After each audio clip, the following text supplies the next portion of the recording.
La Russie reprend ses vieilles manigances. De fausses affirmations sur la prise de territoire, prétendre gagner une guerre alors qu'elle échoue à chaque étape. Tout cela finit par se savoir. Et à Konstantinivka, ces manigances battent leur plein. La Russie affirme avoir pris cette ville clé de Donetsk. Peut-être qu'elle croyait même sincèrement l'avoir fait. Mais rien de tout cela ne s'est produit. La Russie a été forcée de subir l'une de ses retraites les plus humiliantes de la guerre jusqu'à présent, alors que l'Ukraine a tendu un piège de génie qui détruit les infiltrés de tous côtés. Des groupes aussi petits que 3 soldats y entrent, aucun n'en ressort. Et tout cela est dû au génie de l'Ukraine. Nous allons commencer par les fausses déclarations de la Russie. Le 3 juillet, le ministère russe de la Défense a affirmé haut et fort que ses forces avaient capturé la ville de Konstantinivka. Si c'était vrai, ce serait énorme pour la Russie. Partie de la ceinture de forteresse de Donetsk, que la Russie doit détruire pour revendiquer le Donbass, cette ville servirait de rampe de lancement pour attaquer des localités plus grandes et fortifiées, comme Kramatorsk et Sloviansk. Le commandant en chef des forces armées russes, Valery Gerasimov, aurait informé Poutine que la ville est tombée et que la Russie en a le contrôle total. La propagande bat également son plein. CNN rapporte que l'annonce de la Russie s'est accompagnée de vidéos et de photographies, toutes montrant des soldats russes déployant le drapeau de leur pays dans et autour du centre-ville. Cela semble difficile à réfuter, n'est-ce pas ? Mais comme souvent, la Russie ne disait pas toute la vérité. Elle pensait peut-être cela. La structure de commandement militaire russe est si défaillante que la priorité est de rapporter à Poutine uniquement de bonnes nouvelles, même si elles ne reflètent pas la réalité. Poutine est sans doute dans l'un de ses bunkers, pensant que Konstantinivka est bel et bien en main des Russes. Cependant, ce qui se passait réellement, à l'insu des infiltrés russes qui étaient sortis de leur cachette pour filmer des vidéos avec des drapeaux avant d'y retourner, c'est que l'Ukraine observait tout. Après la grande déclaration de la Russie, l'Ukraine l'a aussitôt réfuté. Au fil du mois de juillet, on a vu pourquoi. La Russie n'avait rien capturé. Ses soldats avaient été attirés dans un piège mortel. Le premier signe que le piège s'était refermé est venu du 425e régiment d'assaut ukrainien. Connu sous le nom de Skelio, ce régiment a délivré un message direct et brutal sur Telegram le 18 juillet. Skelio a simplement déclaré, accompagné d'une courte vidéo confirmant ses dires. Les combattants du régiment Skelio ont ratissé Konstantinivka et hissé le drapeau ukrainien. La ville est désormais contrôlée par l'armée ukrainienne. Simple, direct. Un indice seulement sur ce qui est réellement arrivé aux soldats russes, affirmant avoir pris cette ville clé du Donetsk. Plus de détails ont émergé depuis, et la plupart peuvent être déduits quand on comprend ce que fait Skelio. C'était pas un régiment ordinaire. Skelio est composé de certaines des unités terrestres les plus élites d'Ukraine, et leur tâche est simple, chercher, détruire, puis passer à la prochaine unité d'infiltration. Skelio, ce sont les nettoyeurs. Ils éliminent des infiltrés sans occuper les positions attaquées. Ensuite, l'infanterie ukrainienne reprend le territoire nettoyé par Skelio et le libère. Aussi élite que soit Skelio, la majorité des soldats du régiment ne sont pas des forces spéciales. Skelio est composé d'un mélange de troupes d'assaut aguerries et bien entraînées, d'infanterie talentueuse et même de soldats relativement nouveaux sur le champ de bataille, mais qui ont montré une certaine aptitude pour le travail d'assaut auquel Skelio se consacre. Voici comment tout cela fonctionne. Les soldats de Skelio n'attaquent pas au hasard pour repérer les infiltrés russes. Ils privilégient une stratégie semblable à la tactique américaine. Repérer, fixer et neutraliser, utilisée pendant la guerre du Vietnam. Les armes changent, mais le concept reste le même. D'abord, Skelio repère. Cela se fait généralement avec des drones de reconnaissance, qui ont ici survolé Konstantinivka pour repérer les petits groupes d'infiltrés russes cachés dans la ville. Un groupe repéré, la fixation commence. Mais il ne s'agit pas de paris illicites. La fixation consiste à envoyer des drones pour clouer les infiltrés sur place. Ainsi, toute tentative de fuite sera punie de mort certaine. Des soldats russes tentent encore de fuir, mais sont rapidement éliminés par les drones. Les autres restent, conscients d'être piégés et incapables de sortir. C'est à ce moment-là que Skelio intervient. La phase finale de la stratégie utilise parfois des munitions puissantes pour éliminer les soldats russes cachés. Dans d'autres cas, les troupes de Skelio entrent à pied, soutenues par des drones, pour éliminer ces soldats ou les forcer à se rendre. Mais dans tous les cas, le résultat est le même. Une petite unité d'infiltration que la Russie veut faire passer pour capable de contrôler une grande partie d'une ville est retirée du combat. Et l'Ukraine progresse pour reprendre un territoire que la Russie contrôlait à peine. Voilà, en résumé, l'ingénieuse souricière que l'Ukraine amène encore et encore les soldats russes à déclencher. Ces infiltrés n'ont guère le choix. Leur commandant leur ordonne de s'infiltrer à Konstantinivka, souvent en leur faisant miroiter l'arrivée de renforts une fois leur position établie. Des renforts n'arrivent jamais, c'est le mensonge central que la Russie tente de vendre. Elle affirme contrôler totalement une ville, alors qu'elle ne fait en réalité qu'infiltrer de petites unités pour prendre des photos avec des drapeaux avant que ses soldats n'aillent se cacher. C'est à ce moment-là que le piège se referme. Skelliot surveille la situation. Dès que les soldats russes se cachent, ils sont condamnés. Des souris prises au piège. Et lorsque ces groupes d'infiltration sont aussi petits que 2 soldats, l'issue est inévitable. Quelques soldats entrent, aucun n'en ressort vivant. Grâce au travail du régiment Skelliot, ainsi qu'à celui de l'infanterie qui soutient les équipes d'assaut, la situation à Konstantinivka est loin de ce que la Russie prétend. La ville n'est pas prise, elle ne l'a jamais été, mais elle est encore plus loin d'être contrôlée par la Russie qu'elle ne l'a été depuis des mois.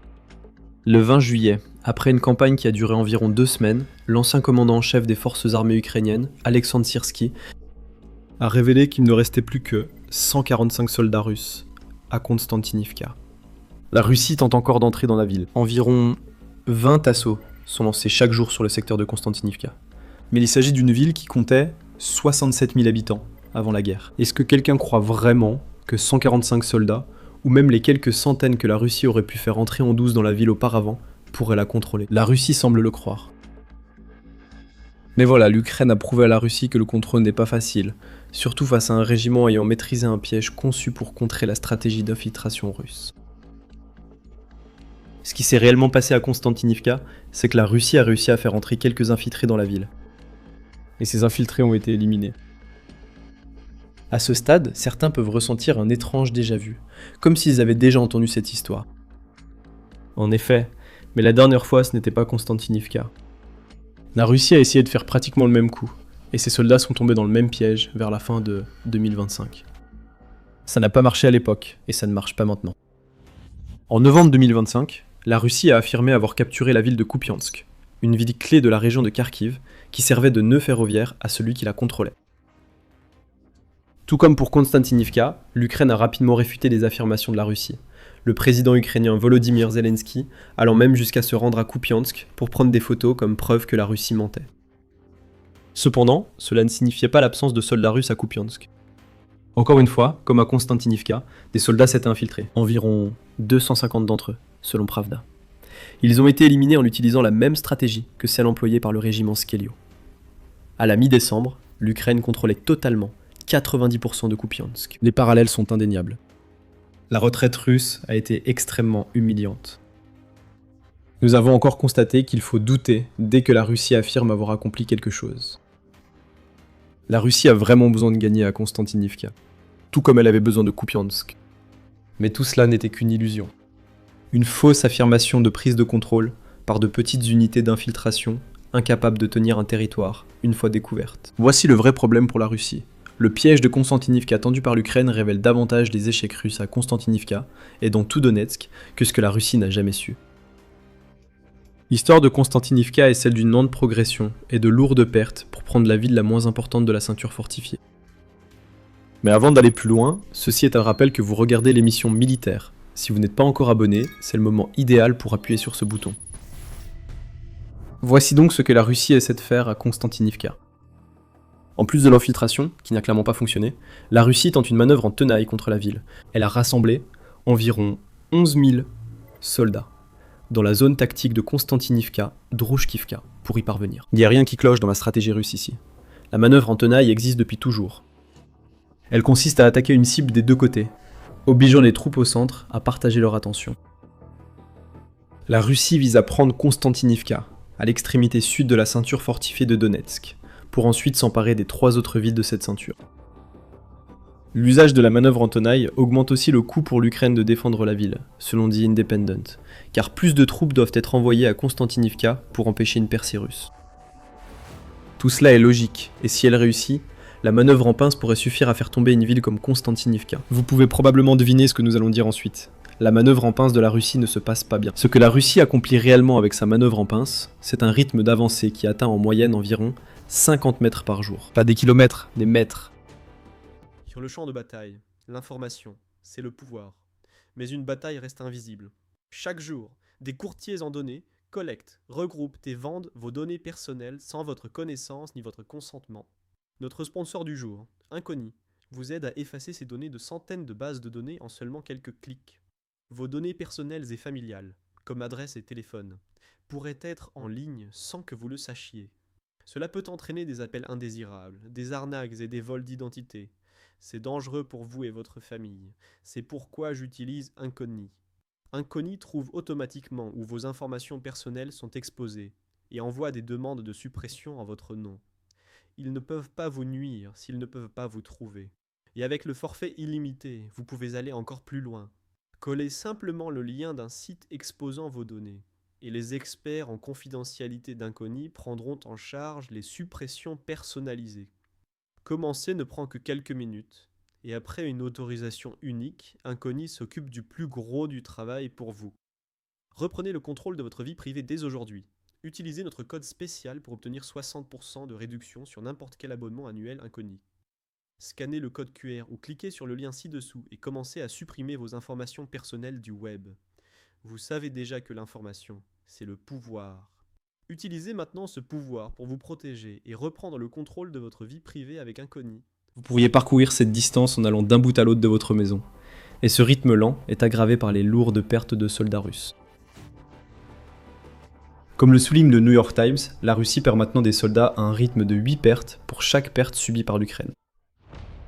Ce taux a explosé, passant de 2 ou 3 pour 1 pendant une grande partie de la guerre, montrant que Konstantinivka, avec le reste de la ceinture fortifiée, est encore plus dangereuse que des villes comme Pokrovsk, pour laquelle la Russie a déjà sacrifié des dizaines de milliers de soldats.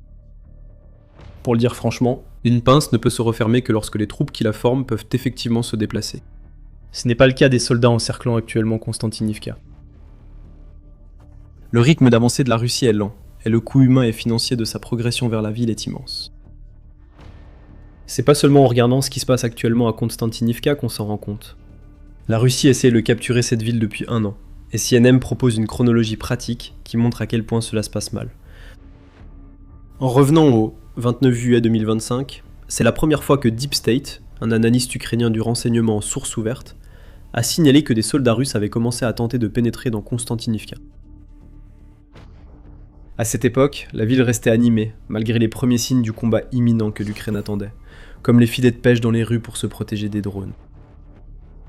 Pourtant, la Russie en était arrivée au point où elle pouvait lancer des assauts, et Konstantinivka était au bord de graves problèmes. En novembre 2025, les forces russes s'étaient encore un peu rapprochées, bien que la plupart de leurs avancées aient eu lieu en infiltrant les zones mortelles infestées de drones à la périphérie de la ville. Les frappes aériennes avaient débuté. La Russie diffusait déjà des vidéos d'infiltrés en ville. Mais l'Ukraine tenait encore le centre.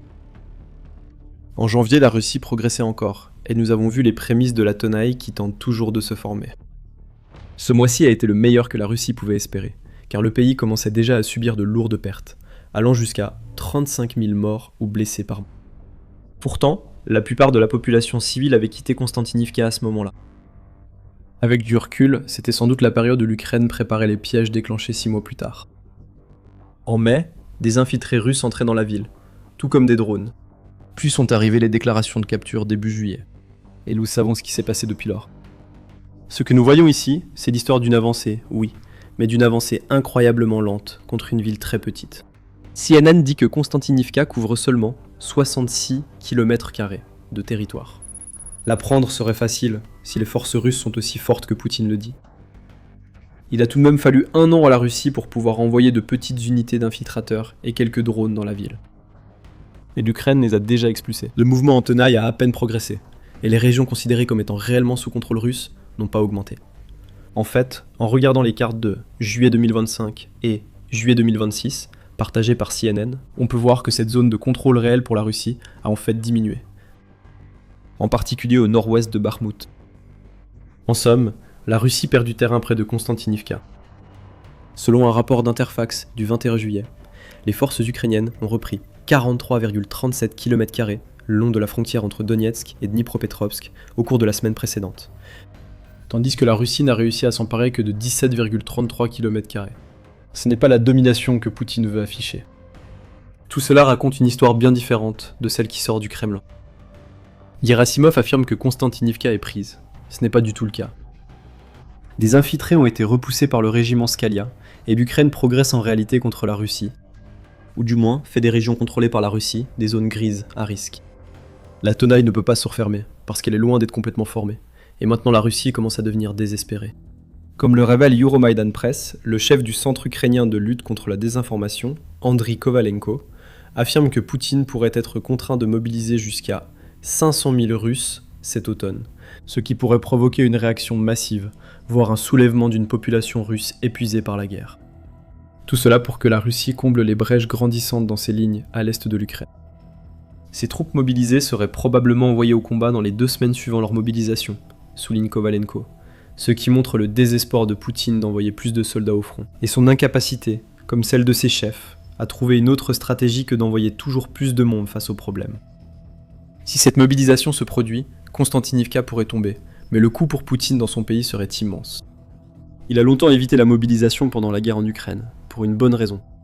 Son peuple n'en veut pas, surtout après autant de pertes déjà subies.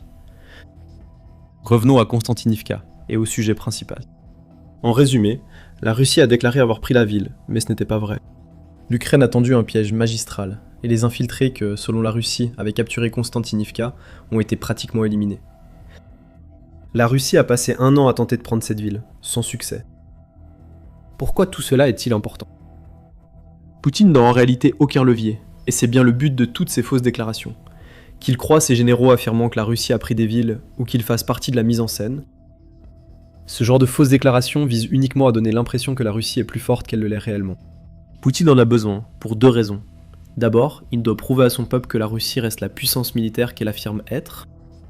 La meilleure façon d'y parvenir est de soutenir que la Russie prend des villes ukrainiennes. Deuxièmement, Poutine garde un œil sur les pourparlers de paix. Il ne veut pas y participer, mais s'il le fait, il le fera alors que les rapports sur la prise de territoire par la Russie font la une des journaux, même si ces affirmations sont démenties quelques jours plus tard. Poutine sait que ces tactiques de temporisation pour les négociations de paix sont limitées dans le temps. Il lui faut une victoire, quelle qu'elle soit, pour appuyer son idée que l'Ukraine doit céder le Donbass à la Russie pour obtenir la paix. Cette affirmation n'est pas près d'arriver. Konstantinivka devait être une grande victoire pour la Russie, une victoire stratégiquement importante, rien de moins, qui serait la première avancée réellement significative que la Russie aurait accomplie depuis des mois. L'offensive du printemps et de l'été devait être bien plus avancée. Lors de sa planification, la Russie voulait qu'elle détruise toute la ceinture fortifiée. Aucune avancée opérationnelle notable n'a été réalisée par cette offensive jusqu'ici, a déclaré l'Institut pour l'étude de la guerre, ou ISW, le 1er juillet. La Russie a fait sa déclaration sur Konstantinivka 2 jours plus tard, presque comme s'il s'agissait d'une réponse, et nous avons vu comment cela s'est terminé. Nous en sommes maintenant au point où le rythme d'avancée de la Russie dans la région de Donetsk est si lent que l'ISW ne se risque même pas à prédire quand la région pourrait tomber sous contrôle russe. Cela pourrait prendre des années, d'autant plus que la Russie peine, même avec les villes les plus faibles de la ceinture de forteresse, et les contre-attaques ukrainiennes qui lui font perdre d'anciens territoires. Quant à Konstantinivka, la bataille pour la ville continue. À ce stade, il semble peu probable que la Russie puisse prendre le contrôle total de la ville d'ici la fin de 2026. Elle est encore obligée de mentir à propos de ce contrôle aujourd'hui, même alors que ses troupes sont forcées de battre en retraite de façon humiliante. Au fur et à mesure que l'Ukraine se renforce, combinant fortifications, contre-attaques et frappes de drones contre l'arrière russe à Donetsk, il est difficile de voir comment la Russie pourrait faire des avancées sérieuses dans un avenir proche. En 2014, le président russe Vladimir Poutine a pris le contrôle de la péninsule de Crimée. Il a envoyé une petite armée de soldats des forces spéciales lourdement armés dans la région, qui ont ensuite bloqué les bases militaires ukrainiennes et remplacé le gouvernement régional par un nouveau groupe de marionnettes pro-Poutine. C'était spectaculaire, c'était illégal, mais c'était efficace. L'Ukraine et le reste du monde ont été prises au dépourvu, et l'opération a été si rapide qu'il n'y a pratiquement pas eu le temps d'organiser une réponse diplomatique ou militaire sérieuse. Pour Poutine, la mission a été un franc succès, un rêve devenu réalité. Un peu plus de 10 ans plus tard, cependant, et ce rêve commence à se transformer en cauchemar. Tirant parti de leur arsenal croissant et de leur élan, les forces ukrainiennes ciblent la péninsule plus intensément que jamais. Ils n'essaient pas de la libérer ou de la reprendre, mais plutôt de l'isoler, rendant ainsi son occupation de plus en plus coûteuse et difficile pour l'ennemi. Pour comprendre l'impact de cette stratégie, ainsi que la logique qui la sous-tend, nous devons remonter à mars 2014. L'annexion de la Crimée par Poutine s'est déroulée sans accroc. Il a réussi à démanteler le parlement de la région, à installer de nouveaux dirigeants qui lui étaient loyaux et même à organiser un référendum totalement illégal et illégitime dans lequel un étonnant 96,77% des électeurs auraient soi-disant choisi de quitter l'Ukraine pour rejoindre la Fédération de Russie. Dans les jours qui ont suivi, Poutine a signé le traité d'adhésion de la République de Crimée à la Russie, officialisant ainsi l'annexion. Mais Poutine s'est alors retrouvé confronté à un nouveau problème, un problème lié à la géographie unique de la Crimée. Puisque la Crimée est une péninsule, ce n'est pas l'endroit le plus facile d'accès. En 2014, le seul accès terrestre depuis la Russie consistait à franchir la frontière ukrainienne, puis à traverser Donetsk, Zaporijia et Kherson pour entrer en Crimée par le nord. Les autres options étaient de voyager par avion ou par mer, avec des ferries assurant la traversée du détroit de Kertch, un bras de mer relativement étroit qui relie la mer Noire et la mer d'Azov, avec la Crimée à l'ouest et le kraï de Krasnodar en Russie à l'est. Avant l'annexion, la Crimée dépendait entièrement de l'Ukraine continentale pour ses approvisionnements vitaux en carburant, nourriture, eau, électricité et biens de consommation. Après l'annexion, il revenait à la Russie de fournir ces mêmes ressources, mais il n'était pas très efficace de le faire uniquement par ferry. Poutine voulait aussi encourager de plus en plus de Russes à s'installer en Crimée. Acheter des maisons là-bas, créer des entreprises ou passer des vacances sur toute la péninsule. Pour tout cela, il devait en faciliter l'accès. Alors, il a ordonné la construction du pont du détroit de Kertch, également connu sous le nom de pont de Crimée. Un véritable miracle de l'ingénierie moderne. Le pont de 19 km, soit 12 miles, a commencé sa construction en février 2016 et a été ouvert aux voitures et autres véhicules en 2018. La partie ferroviaire du pont a été inaugurée un an plus tard. Bientôt, des dizaines de milliers de véhicules traversaient ce pont, le plus long d'Europe, chaque jour. Cela améliore nettement la capacité de la Russie à soutenir la logistique de la péninsule et à transporter troupes et matériel militaire par le détroit de Kertch, et à faciliter l'afflux de touristes dans la région. Mais l'histoire a prouvé que Poutine n'est pas le genre d'homme à simplement se contenter de ce qu'il a. Animé uniquement par une quête incessante de pouvoir, il en veut toujours plus. Ainsi, en 2022, il a donné l'ordre d'une invasion à grande échelle de l'Ukraine, visant l'ensemble du pays, mais en particulier 4 régions distinctes: Louhansk, Donetsk, Zaporijia et Kherson. Plusieurs raisons ont motivé la décision du président russe, mais l'un de ses objectifs les plus importants était de sécuriser le contrôle du vaste corridor terrestre reliant la Russie continentale à la péninsule de Crimée. En contrôlant Donetsk, Zaporijia et Kherson, la Russie disposerait d'un tout nouveau moyen d'atteindre la région. Une voie terrestre cruciale pour le transport des troupes et des approvisionnements, ainsi que le contrôle total du littoral entourant la mer d'Azov.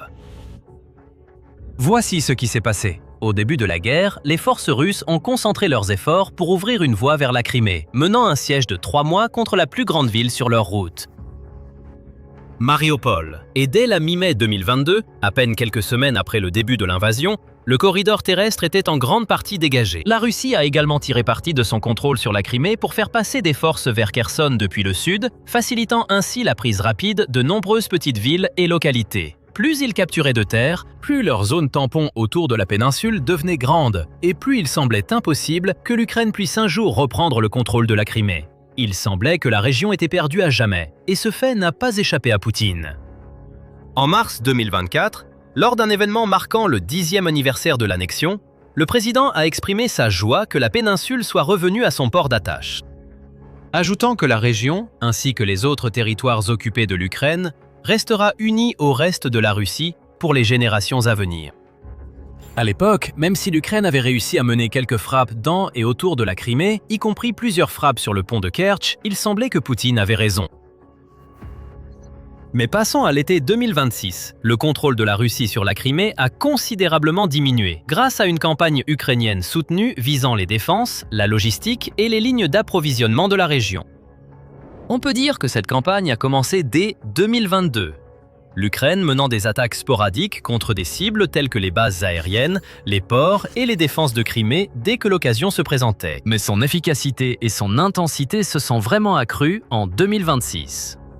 Les forces de Kiev planifient et mènent désormais des attaques incessantes contre les routes, les ponts et les infrastructures et les installations militaires. Cela a provoqué des coupures massives d'électricité et d'eau, rompu les lignes d'approvisionnement et plongé toute la péninsule dans un état de chaos sans précédent, avec des touristes paniqués et des résidents russes faisant la queue pour fuir la région. Tout cela se résume à la capacité de l'Ukraine à apprendre de ses erreurs, à ajuster sa stratégie et à s'adapter remarquablement bien aux conditions changeantes du conflit.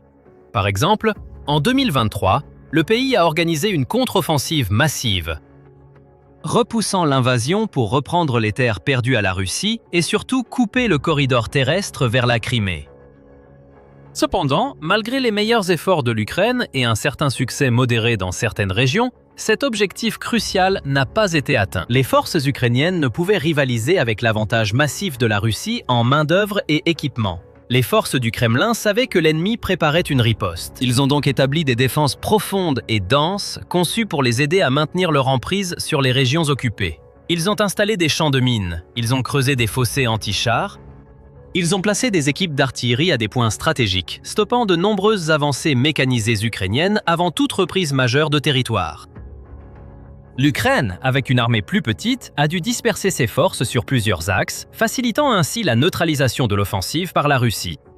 Lorsque la poussière est retombée, l'Ukraine avait réussi à reprendre un petit nombre de villages et de localités sur une période de 6 mois, mais elle a perdu beaucoup de soldats et de matériel au cours du processus. Elle avait appris à ses dépens qu'une attaque frontale directe dans le corridor terrestre ne fonctionnerait pas.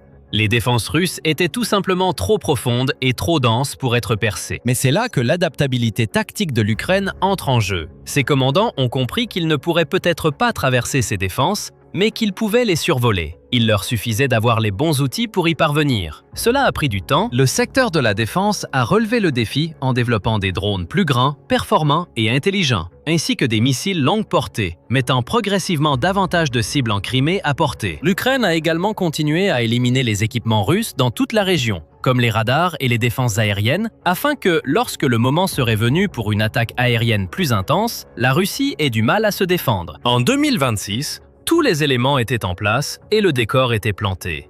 L'élan de la Russie avait ralenti au point d'avancer à la vitesse d'un escargot. Les forces ukrainiennes tenaient avec succès la ligne dans les endroits les plus importants et Kiev disposait enfin des moyens nécessaires pour, selon les mots de l'ancien ministre de la Défense du pays, Mikhailo Fedorov, transformer la Crimée en une île.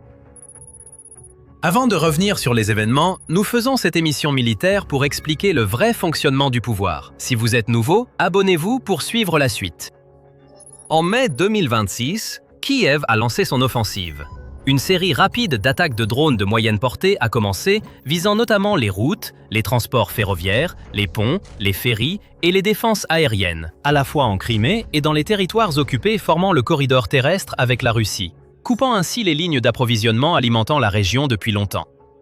Ces attaques précédentes contre le pont de Kertch avaient déjà rendu cette structure risquée pour l'armée russe. Mais le Kremlin y faisait toujours passer troupes, carburant et nourriture. Et plus encore dans la péninsule via ferry et routes. Ces attaques ont supprimé toutes ces options. Les ferries ferroviaires du détroit de Kertch ont été mis hors service un à un. Les routes qui étaient autrefois relativement sûres pour les convois militaires sont soudainement passées sous le contrôle des drones de Kiev. Nulle part n'était sûr, aucun itinéraire n'était viable. Les lignes ont été coupées et l'impact a vite touché la Crimée, seulement quelques jours après le lancement de la campagne ukrainienne. Des rapports ont signalé une panique généralisée sur la péninsule à mesure que le carburant et l'énergie s'épuisaient. L'Ukraine a ensuite intensifié ses actions. Tout au long de juin, elle a intensifié ses attaques et élargi la liste de ses cibles à des sous-stations électriques, dépôts de carburant, centres logistiques et infrastructures critiques. Touchant non seulement la présence militaire russe sur la péninsule, mais aussi les nombreux touristes, vacanciers et propriétaires de la région. En mai, l'Ukraine a mené 22 frappes confirmées en Crimée.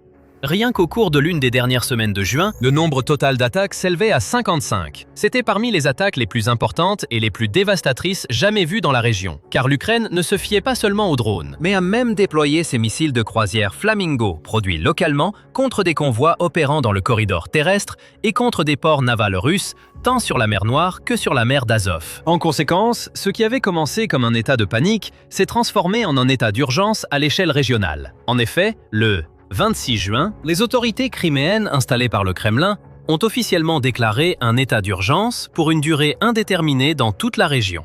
Elles n'ont eu d'autre choix que de fermer temporairement le pont de Kertch, et de nombreux trains à destination des villes russes ont également été annulés en raison de la menace de frappe de drones et de missiles. C'est une très mauvaise nouvelle pour les milliers de Russes qui tentent activement de fuir la région. En effet, le 26 juin, la chaîne Telegram russe indépendante Astra a partagé des images et des rapports faisant état d'une file de circulation impressionnante de 15 km, soit 9,3 miles, en direction du pont du détroit de Kertch. Alors que d'innombrables habitants ont décidé d'évacuer la péninsule, le secteur du tourisme a lui aussi subi un énorme coup dur. La Crimée a toujours été une destination de vacances populaire pour les Russes, beaucoup venant de loin pour profiter des magnifiques plages de la région, des villes côtières, des stations balnéaires luxueuses et du climat estival agréable. L'été 2026, cependant, ne verra certainement pas les foules habituelles affluer dans cette partie du monde. Les rapports des voyagistes russes, des hôtels et des propriétaires de maisons d'hôtes montrent tous la même tendance. Les réservations sont en baisse et les annulations atteignent des sommets. En effet, une agence de voyage a indiqué avoir enregistré un taux d'annulation impressionnant de 80% pour le mois de juin et de 50% pour juillet et août, avec des hôtels populaires habituellement très animés qui connaissent des taux d'occupation historiquement bas. En bref, les Russes se rendent bien compte que la Crimée n'est ni un endroit agréable, ni un lieu sûr où séjourner. Ceux qui prévoient d'y aller cherchent des alternatives, tandis que ceux qui s'y trouvent déjà font tout leur possible pour en partir. Certains l'ont fait d'eux-mêmes après avoir constaté la dégradation de la situation, d'autres ont suivi les avertissements de personnalités officielles comme Fyodorov, qui a mis en garde contre des conséquences très inattendues pour les Russes et a déclaré sans détour que l'enfer commence en Crimée. Refat Choubourov, président du Medjlis du peuple tatar de Crimée, la plus haute instance représentative exécutive des Tatars de Crimée, a aussi demandé aux Russes présents sur la péninsule occupée de partir tant qu'ils le peuvent. Dans une vidéo diffusée sur les réseaux sociaux, Choubourov a affirmé que les attaques ukrainiennes contre la péninsule allaient désormais s'intensifier. Je souhaite m'adresser séparément à une autre partie de la population actuelle de la Crimée, à savoir ceux qui se sont installés sur la péninsule après le 27 février 2014. Votre présence en Crimée occupée avec de faux documents de propriété russe est illégale, tant au regard du droit national ukrainien que du droit international. Maintenant, comme vous pouvez le constater par vous-même, la Crimée est finalement devenue une zone de front, et sa libération des forces d'occupation russes est inévitable. Choubourov a poursuivi en disant que toute personne souhaitant éviter une punition inévitable devrait partir maintenant ou faire face aux conséquences. Chaque jour où le pont de Kertch reste opérationnel vous offre la possibilité de quitter la Crimée en toute sécurité et de votre plein gré. Bientôt, il n'y aura plus une telle opportunité. N'attendez pas que le pont de Kertch soit démoli et que le corridor terrestre soit finalement coupé. Les responsables russes, quant à eux, ne peuvent plus dissimuler l'ampleur de la crise. Dans une démarche étonnante et sans précédent, le chef régional, Sergueï Aksionov, a pris la décision de restreindre la vente de carburant uniquement aux véhicules militaires, aux services d'urgence et aux agences d'État. Ceci n'était que le dernier épisode d'une crise du carburant qui touche la région depuis des mois. Plus tôt dans cette crise, les automobilistes de Crimée traversaient fréquemment le pont de Kertch pour acheter de l'essence dans le kraï de Krasnodar, certains ramenant du carburant en bidon à revendre chez eux 2 à 3 fois plus cher. Cette stratégie n'est plus viable, car après que l'Ukraine a frappé la raffinerie de pétrole de Krasnodar, le 28 juin, le sud de la Russie a sombré encore plus profondément dans sa propre crise du carburant. Avec la pénurie d'essence, les stations-service locales refusent désormais de servir les voitures portant une plaque de Crimée, provoquant des disputes et parfois des bagarres. Les autorités régionales ont été contraintes de faire appel à la police armée dans une tentative désespérée de maintenir l'ordre. En conséquence directe, de nombreuses personnes restent coincées en Crimée. Elles ne peuvent pas obtenir le carburant dont elles ont besoin pour partir et leur vie devient de plus en plus misérable chaque jour. Des coupures d'électricité tournantes affectent la région depuis les frappes de juin, avec d'innombrables foyers et entreprises privées de courant. Les pénuries d'eau et de nourriture deviennent également plus graves, alors que la soi-disant Riviera russe perd tout son attrait, passant d'un havre de vacances à une zone de guerre dévastée. Les sirènes d'alerte aérienne retentissent régulièrement, suivies des explosions de plus en plus familières avant que le feu et la fumée n'envahissent le ciel. De nombreux habitants de Crimée se sont tournés vers les réseaux sociaux, diffusant des messages et vidéos sur leur détresse. Certains appellent même Vladimir Poutine à reprendre lui-même la situation en main. Par exemple, une jeune femme a déclaré dans une vidéo du 5 juillet « Je m'adresse à Moscou et à Vladimir Poutine au nom du peuple de Crimée. Vous nous avez promis la sécurité et une vie normale, mais en réalité, il y a des stations-service vides, la peur, des points de contrôle, de longues files d'attente et une incertitude totale. À la télévision, ils affirment que tout est sous contrôle. Mais si la Crimée est en mode survie, ce n'est plus le cas. Pourquoi nous avoir abandonnés ? Ces émotions sont partagées par toute la population de la région, mais Moscou ne répond pas à l'appel. Les routes se font rares et il est impossible de compter sur le pont de Kertch. Le Kremlin a essayé de ravitailler la Crimée par mer via sa flotte fantôme de pétroliers, mais cela a aussi échoué. Dans la nuit du 6 juillet, 8 petits pétroliers, chacun transportant 7000 tonnes d'essence, traversaient la mer d'Azov en direction de la Crimée, lorsqu'ils ont été frappés et détruits par des drones ukrainiens. Un message clair de Kiev. Aucune route vers la péninsule n'est sûre. Elles sont toutes surveillées, avec des drones et des missiles prêts à tirer sur toute cible viable qui oserait tenter le trajet. Dès le premier jour de cette opération, la mission de l'Ukraine a été claire. Comme le dit le journaliste de CNN Nick Payton-Walsh, le pays entend rendre la vie difficile en Crimée. Un lieu sans tourisme, gaz, électricité, nourriture abordable, ni corridor terrestre qui y mène. Ainsi, cet endroit déjà difficile à vivre semble de moins en moins justifier les efforts du Kremlin pour le garder. Il ajoute que l'Ukraine veut faire de la Crimée, jadis joyau de Poutine, un atout pour elle, notamment lors de futures négociations de paix. Ou même en une épine douloureuse dans le flanc de Poutine, alors qu'il tente de gérer la contestation croissante autour de sa guerre. Jusqu'à présent, l'Ukraine réussit dans tous ces domaines. Lorsque Poutine a annexé la Crimée en 2014, il pensait avoir conquis une parcelle de terre inestimable, un trésor doré et éclatant qu'il pourrait exhiber à son peuple. Une péninsule pittoresque parsemée de stations balnéaires haut de gamme que les Russes apprécieraient et l'en remercieraient pendant des décennies. En 2026, ce trésor s'est transformé en un enfer, un lieu de panique, de peur et de chaos, et le symbole parfait du déclin désastreux de Poutine. Le pilote du Su-35 russe pensait qu'il ne courait aucun danger. Assez éloigné du front pour éviter les défenses aériennes ukrainiennes, du moins le croyait-il, ce pilote pensait pouvoir voler impunément. L'Ukraine n'allait rien faire. Même les meilleurs avions ukrainiens ne peuvent pas survivre à un combat aérien contre un Su-35. Tout se passait bien, jusqu'à ce que les F-16 ukrainiens viennent tout juste d'humilier le chasseur le plus redoutable que la Russie déploie régulièrement, dans une manœuvre de génie qui restera dans les livres d'histoire. Les pilotes ukrainiens de F-16 ont trouvé une nouvelle façon de dominer, et un pilote malchanceux de Su-35 a été le premier à le découvrir. Ce n'est pas ce que l'on aurait cru en lisant les premiers rapports sur ce qui s'est passé. C'est l'Ukraine elle-même qui a révélé en premier qu'un Su-35 avait été abattu. Dans un message télégramme du Duzem le 8 juillet, l'armée de l'air ukrainienne a annoncé qu'un Su-35 avait été abattu dans le secteur Est et que la victoire avait été confirmée. Des photographies prises sur le site ont rapidement confirmé l'affirmation de l'Ukraine, montrant l'épave du chasseur russe au sol. Bien sûr, la Russie a déjà perdu des Su-35 auparavant. En juin 2025, le nombre confirmé visuellement de Su-35 détruits s'élevait à 8. Mais cette fois-ci, il y avait quelque chose de différent. La plupart des Su-35 que la Russie a perdus jusqu'à présent ont été victimes de frappes de drones. Selon les rapports, le 8 juillet, le chasseur principal russe a été abattu par un F-16 ukrainien. Un appareil normalement incapable de l'affronter en 1 contre 1 dans un combat aérien rapproché. Peu après l'annonce de l'armée de l'air ukrainienne, la chaîne YouTube Sukhoi Maïmous a publié une analyse des événements. Et dans une vidéo du 8 juillet, Sukhoi Maïmous a rapporté que le Su-35 russe avait été abattu lors d'un duel aérien.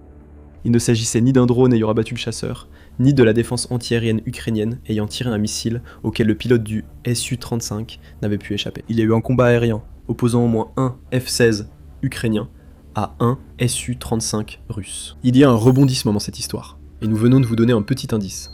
Restez avec nous, et nous allons tout vous révéler. Une confirmation supplémentaire de la perte du Su-35 par la Russie est venue de la Russie elle-même, pas du ministère de la Défense ni du Kremlin bien sûr.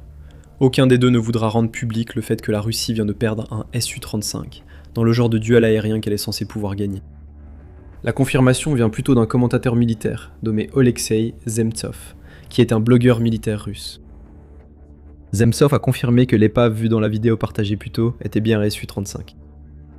Et il a ajouté le détail supplémentaire que le pilote aurait survécu à l'attaque de l'Ukraine et aurait d'une manière ou d'une autre réussi à se traîner jusqu'au territoire occupé par la Russie. Il reste à vérifier si c'est vrai. Nous savions seulement, lors des premiers rapports, qu'un Su-35 avait été abattu. La façon dont cela s'est produit, en dehors de la confirmation qu'un F-16 était impliqué, restait encore très floue. Cela n'était pas censé arriver à la Russie.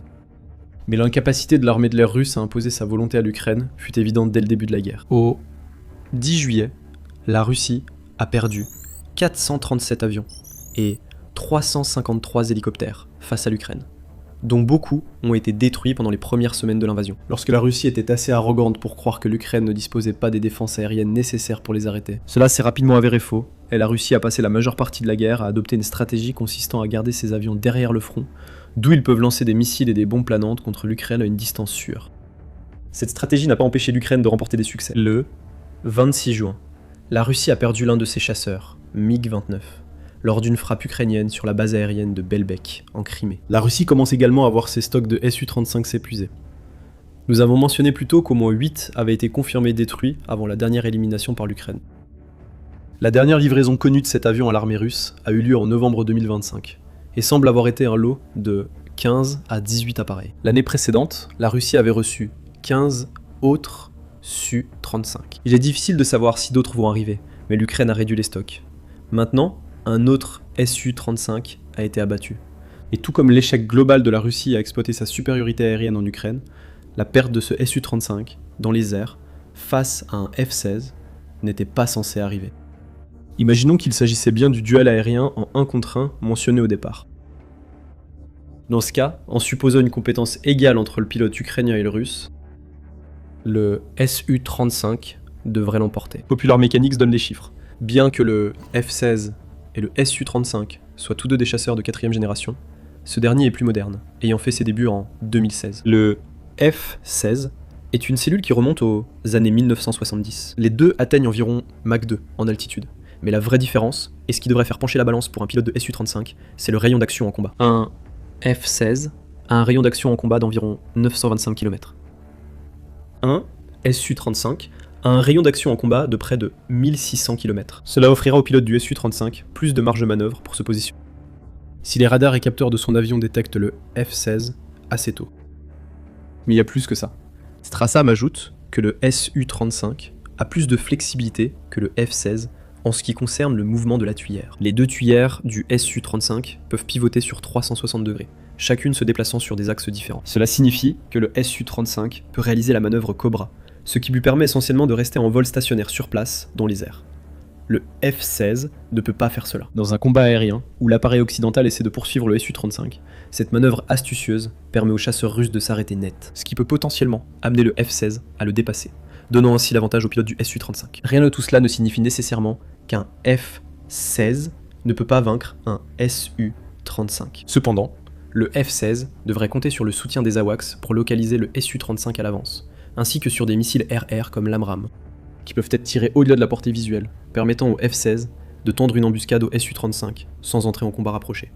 En résumé, le Su-35 est censé avoir un avantage sur le F-16. Mais le chasseur russe a perdu dans ce qui a été décrit comme un duel aérien. Comment ? La réponse est que ce n'était pas un combat aérien direct. C'était une véritable leçon de stratégie ukrainienne qui a forcé le pilote russe du Su-35 à tomber dans un piège tendu par l'Ukraine. Mais avant de révéler comment l'Ukraine a réussi ce coup, ceci est un rappel que vous regardez l'émission militaire. Si vous n'êtes pas encore abonné à la chaîne, c'est le moment idéal pour appuyer sur le bouton avant que nous reprenions la vidéo. C'est un journaliste ukrainien nommé Ivan Yakovina qui pense avoir compris comment l'Ukraine a réussi à obtenir une victoire qu'elle n'était jamais censée pouvoir obtenir avec ses F-16. Selon des sources russes, Yakovina affirme que l'Ukraine a attiré le pilote du Su-35 dans une embuscade, où l'appareil a été attaqué par des missiles lancés depuis les airs et depuis le sol.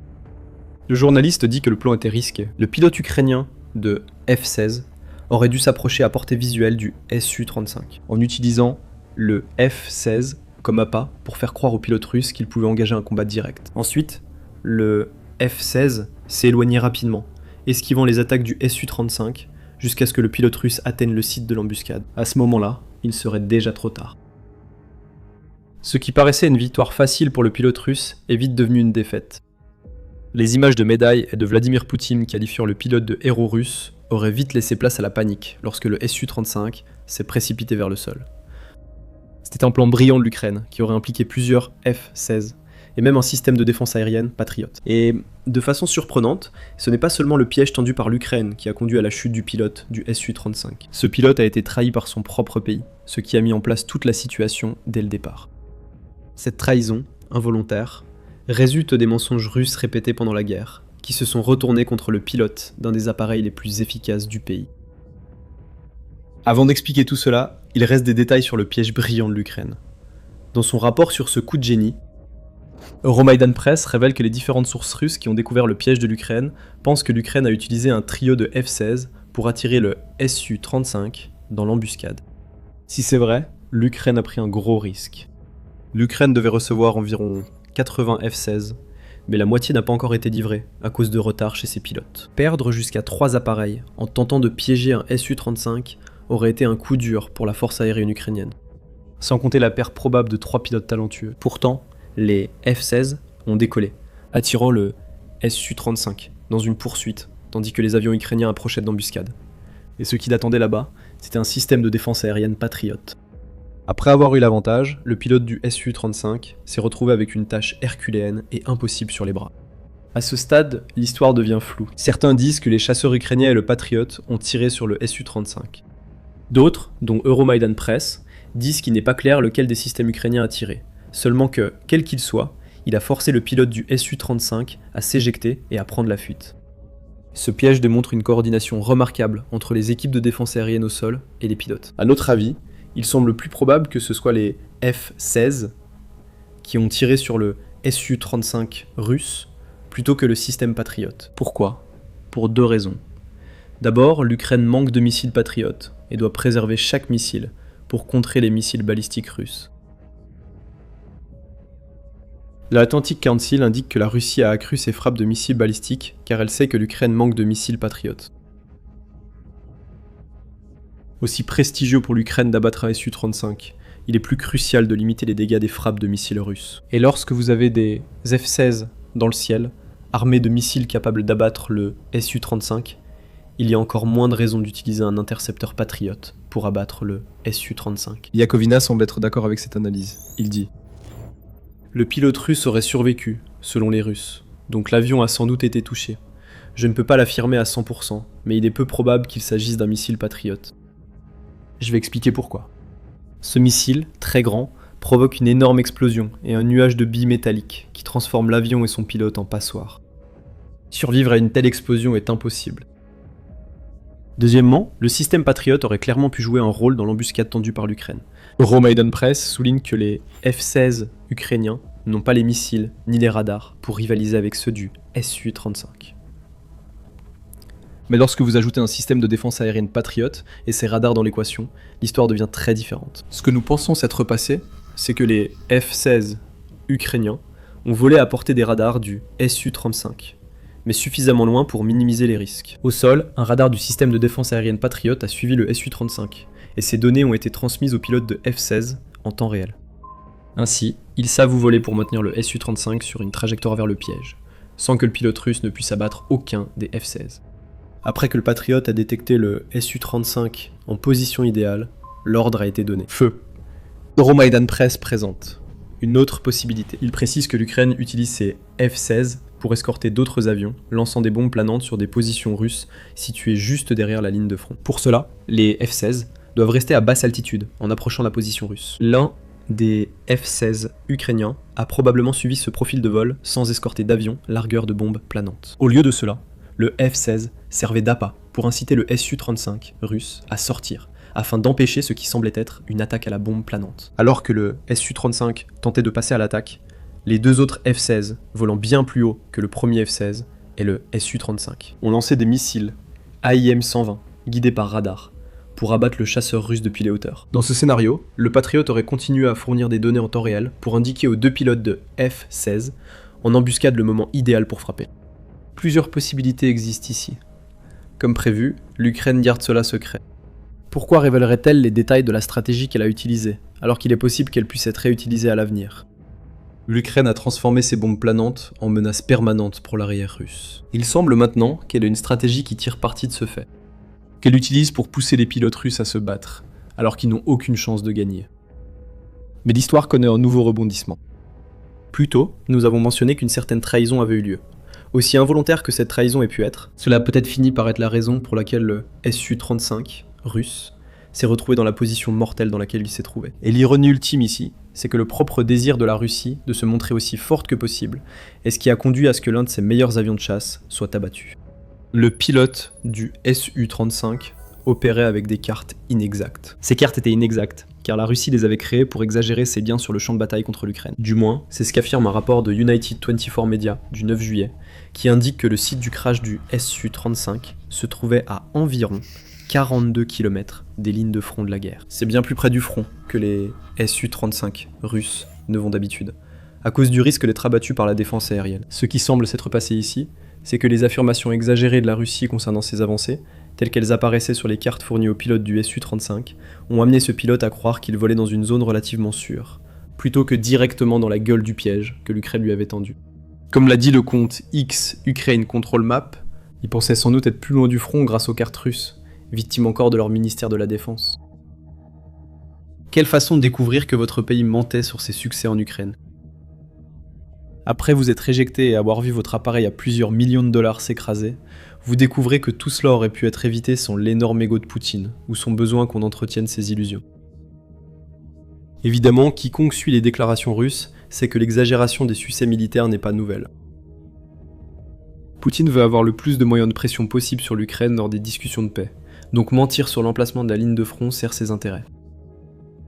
En novembre 2025, Medusa a rapporté qu'un ancien cartographe militaire russe avait qualifié les cartes que la Russie crée de pur non-sens, car il a accusé les commandants d'exagérer les avancées en manipulant les cartes.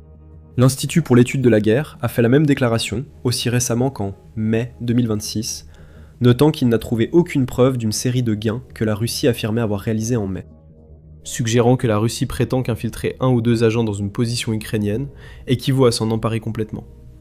Même le commandant en chef des forces armées ukrainiennes, Oleksandr Syrsky, affirme que les commandants russes fabriquent de fausses cartes pour satisfaire le haut commandement, dont Poutine. Syrsky a ajouté que cela profite à l'Ukraine, car l'armée russe agit sur de fausses informations. Le 8 juillet, le pilote russe du Su-35 a peut-être découvert à quel point le besoin de Poutine d'entendre que la Russie progresse peut être préjudiciable. Que l'histoire de la carte soit vraie ou non, l'Ukraine vient d'envoyer un rappel très opportun à la Russie. Même les meilleurs avions de chasse russes risquent d'être abattus à moins de 50 km du front. Tant de dangers guettent. Dans ce cas, il s'agissait d'une embuscade brillamment coordonnée, qui semble avoir profité des mensonges du haut commandement russe. La prochaine fois, un drone ou un missile de défense aérienne pourrait abattre un avion russe. Ainsi, la Russie ne parvient pas à mettre à profit sa force aérienne, pourtant bien plus importante durant l'invasion. L'Ukraine est tout simplement trop forte pour gérer tout ce que la Russie essaie de lui imposer. Et l'Ukraine a aussi la capacité de passer de brillante à brutale en un clin d'œil. Il y a une région en Ukraine où la machine de dérussification la plus puissante a été activée. Maudit au-delà de toute croyance. Tout Russe qui entre dans cette région sait qu'il se passe quelque chose d'étrange ici. Étrange, puissant. Des machines dans le ciel et sur le sol sont à la chasse, et ceux qui sont derrière le front savent que leurs camarades devant eux ne reviendront jamais. C'est l'endroit le plus traqué d'Ukraine. Bienvenue en enfer les pantins de Poutine. Personne n'en sort vivant. La région maudite c'est Pokrovsk, et le grand plan de l'Ukraine est de créer une vaste zone de mort qui s'étend sur 100 km ou plus au-delà de la ligne de front. Il s'agit de provoquer la mort et de briser la logistique russe dans la région, comme l'a révélé le commandant du 7e corps d'assaut aérien ukrainien, Yevhen Lasetchuk, lors d'une interview exclusive avec Militant. Lasetchuk explique que l'objectif est de couper les mouvements ennemis derrière la ligne de front, en attaquant la logistique avec des drones de moyenne portée, tout en maintenant la zone de mort infestée de drones RPV près du front, qui continuent de décimer les soldats russes, lançant des assauts sur l'axe de Pokrovsk. Le mot maudit n'est même pas assez fort pour ce qui attend la Russie. La mort venue du ciel va commencer à s'abattre sur les zones de Pokrovsk, où les soldats russes pensaient être en sécurité. Lasetchuk affirme que les occupants veulent faire de Pokrovsk un centre logistique pour des assauts plus profonds dans la région de Donetsk. D'où le verrouillage logistique. Si vous avez suivi l'Ukraine ces derniers mois, vous savez que l'élargissement de la zone de destruction pour viser la logistique n'est pas nouveau. L'Ukraine agit ainsi depuis qu'elle a créé une nouvelle génération de drones de moyenne portée, pouvant frapper à plus de 100 km du front. L'Ukraine a même officialisé cette campagne. Le 27 mai, le ministère ukrainien de la Défense a annoncé la création de son programme de verrouillage logistique, qui verra l'Ukraine investir plus de 110 millions de dollars dans l'acquisition de drones de frappe de moyenne portée pour les unités ukrainiennes sur le front. En utilisant un système le point E, le financement sera distribué aux brigades les plus performantes, leur permettant de profiter de leur succès avec plus de frappes de moyenne portée, paralysant la logistique russe. C'est le plan global. À Pokrovsk, la Séchouk compte tirer parti de ce programme pour créer une vaste zone de destruction, compliquant l'utilisation de la ville comme centre logistique russe. L'Azéchouk s'inspirera de ce que le programme de verrouillage logistique a déjà accompli contre la Crimée occupée. Sur cette péninsule, une pénurie de carburant et des coupures de courant tournantes, dues à des frappes sur les centrales électriques de Crimée, persistent. Les ponts sont détruits par bombardement et les convois d'armes et de ravitaillement éliminés avant d'atteindre la Crimée. La Sytchouk vise à obtenir le même résultat, avec la zone de destruction de 100 km à Pokrovsk. Transformer Pokrovsk en une ville fantôme où personne n'ose entrer, redoutant qu'un drone ukrainien ne les pulvérise avant d'atteindre les lignes de front. Il faut empêcher l'entrée de munitions, personnel et équipements à Pokrovsk. Mais c'est surtout le personnel que la Sytchouk veut cibler. Il dit que la principale tactique de la Russie est d'envoyer des gens à Pokrovsk, puis de les faire s'infiltrer plus profondément dans le Donetsk, souvent en groupe de seulement 2 personnes. Cette stratégie d'infiltration n'est pas nouvelle.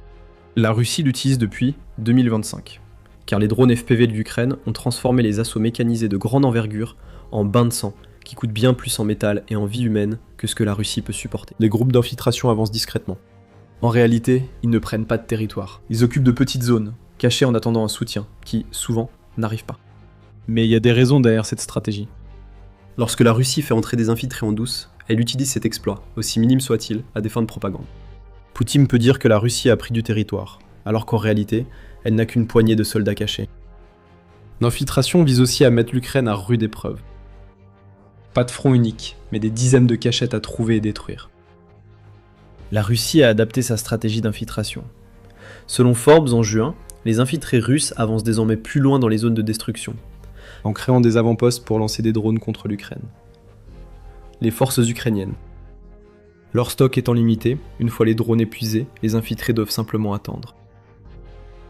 Mais le chaos provoqué suffit à créer de sérieux problèmes pour l'Ukraine. La zone de destruction de 100 km à Pokrovsk vise à résoudre ce problème. La Séchouk affirme que l'Ukraine vise maintenant à éliminer les infiltrés à l'arrière, au lieu de les laisser approcher du front pour tenter des infiltrations. C'est là qu'intervient la zone de destruction de 100 km. Une combinaison de drones à moyenne portée, d'artillerie à roquettes et d'artillerie à tubes longue portée enverra la mort depuis le ciel sur Pokrovsk, détruisant soldats, ravitaillements et routes logistiques. Imagine que tu es un soldat russe en ce moment. Tu n'auras entendu aucune de ces nouvelles. Tes commandants te cachent autant d'informations que possible, parce qu'ils savent que tu dois être un bon petit soldat qui suit les ordres sans poser de questions. Mais tu sais que Pokrovsk est une zone mortelle. Camarade après camarade est déjà mort en essayant de prendre la ville, et tu sais que le front lui-même est infesté de drones qui te détruiront en un instant.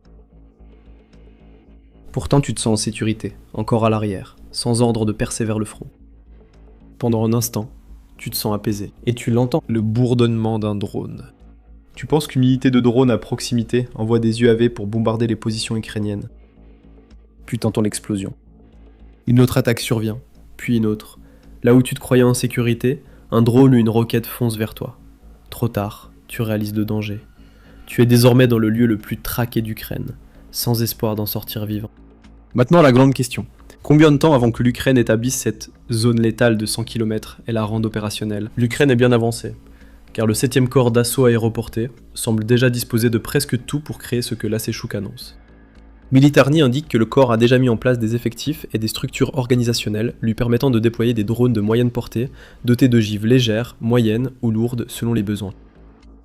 C'est intelligent, le corps sait identifier les cibles et adapter la puissance de feu, évitant d'utiliser des drones trop puissants pour des cibles pouvant être détruites avec quelques kilogrammes d'explosifs. Le 7 juillet, il a été signalé que le corps avait reçu un stock de drones, FP-FP2, et les utilisait déjà pour mener des frappes réussies contre les occupants sur l'axe de Pokrovsk. Ces drones sont justement nécessaires pour créer la zone de destruction annoncée par la Séchouk. Désormais capables de transporter des ogives de 200 kg depuis leur mise à niveau en mai. Ces drones, conçus par Firepoint, parcourent jusqu'à 370 km avec leurs lourdes charges utiles. Nous pensons que le 7e corps d'assaut aéroporté utilisera ces drones pour détruire des cibles fortifiées derrière les lignes ennemies. D'autres drones d'attaque de moyenne portée pourraient rejoindre l'arsenal du corps ou y être déjà, sans avoir été annoncés. Le 7e corps d'assaut dispose déjà de drones d'attaque de moyenne portée. Donc, la zone de destruction de 100 km est déjà active, même si elle n'est pas encore aussi vaste que la Sadrouk affirme qu'elle deviendra.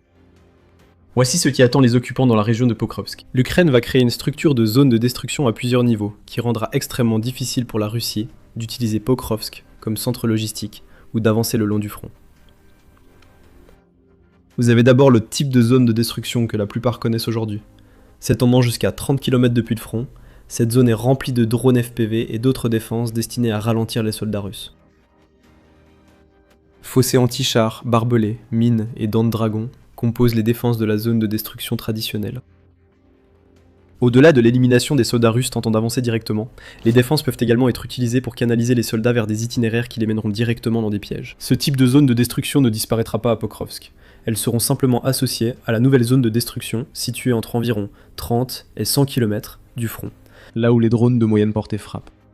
C'est là que des drones comme le FP2 entrent en jeu. Ils frapperont la logistique, les postes de commandement, les rassemblements de troupes, et bien plus encore. Les assauts sur le front seront affaiblis. La zone de destruction de 30 km gardera sa fonction, mais sera moins sous pression des infiltrateurs. Les défenses dureront plus longtemps, et les soldats ukrainiens en première ligne tiendront leur position car encore moins de soldats les atteignent. Pour la Russie, cette zone de destruction élargie signifie une chose: des pertes à l'appel.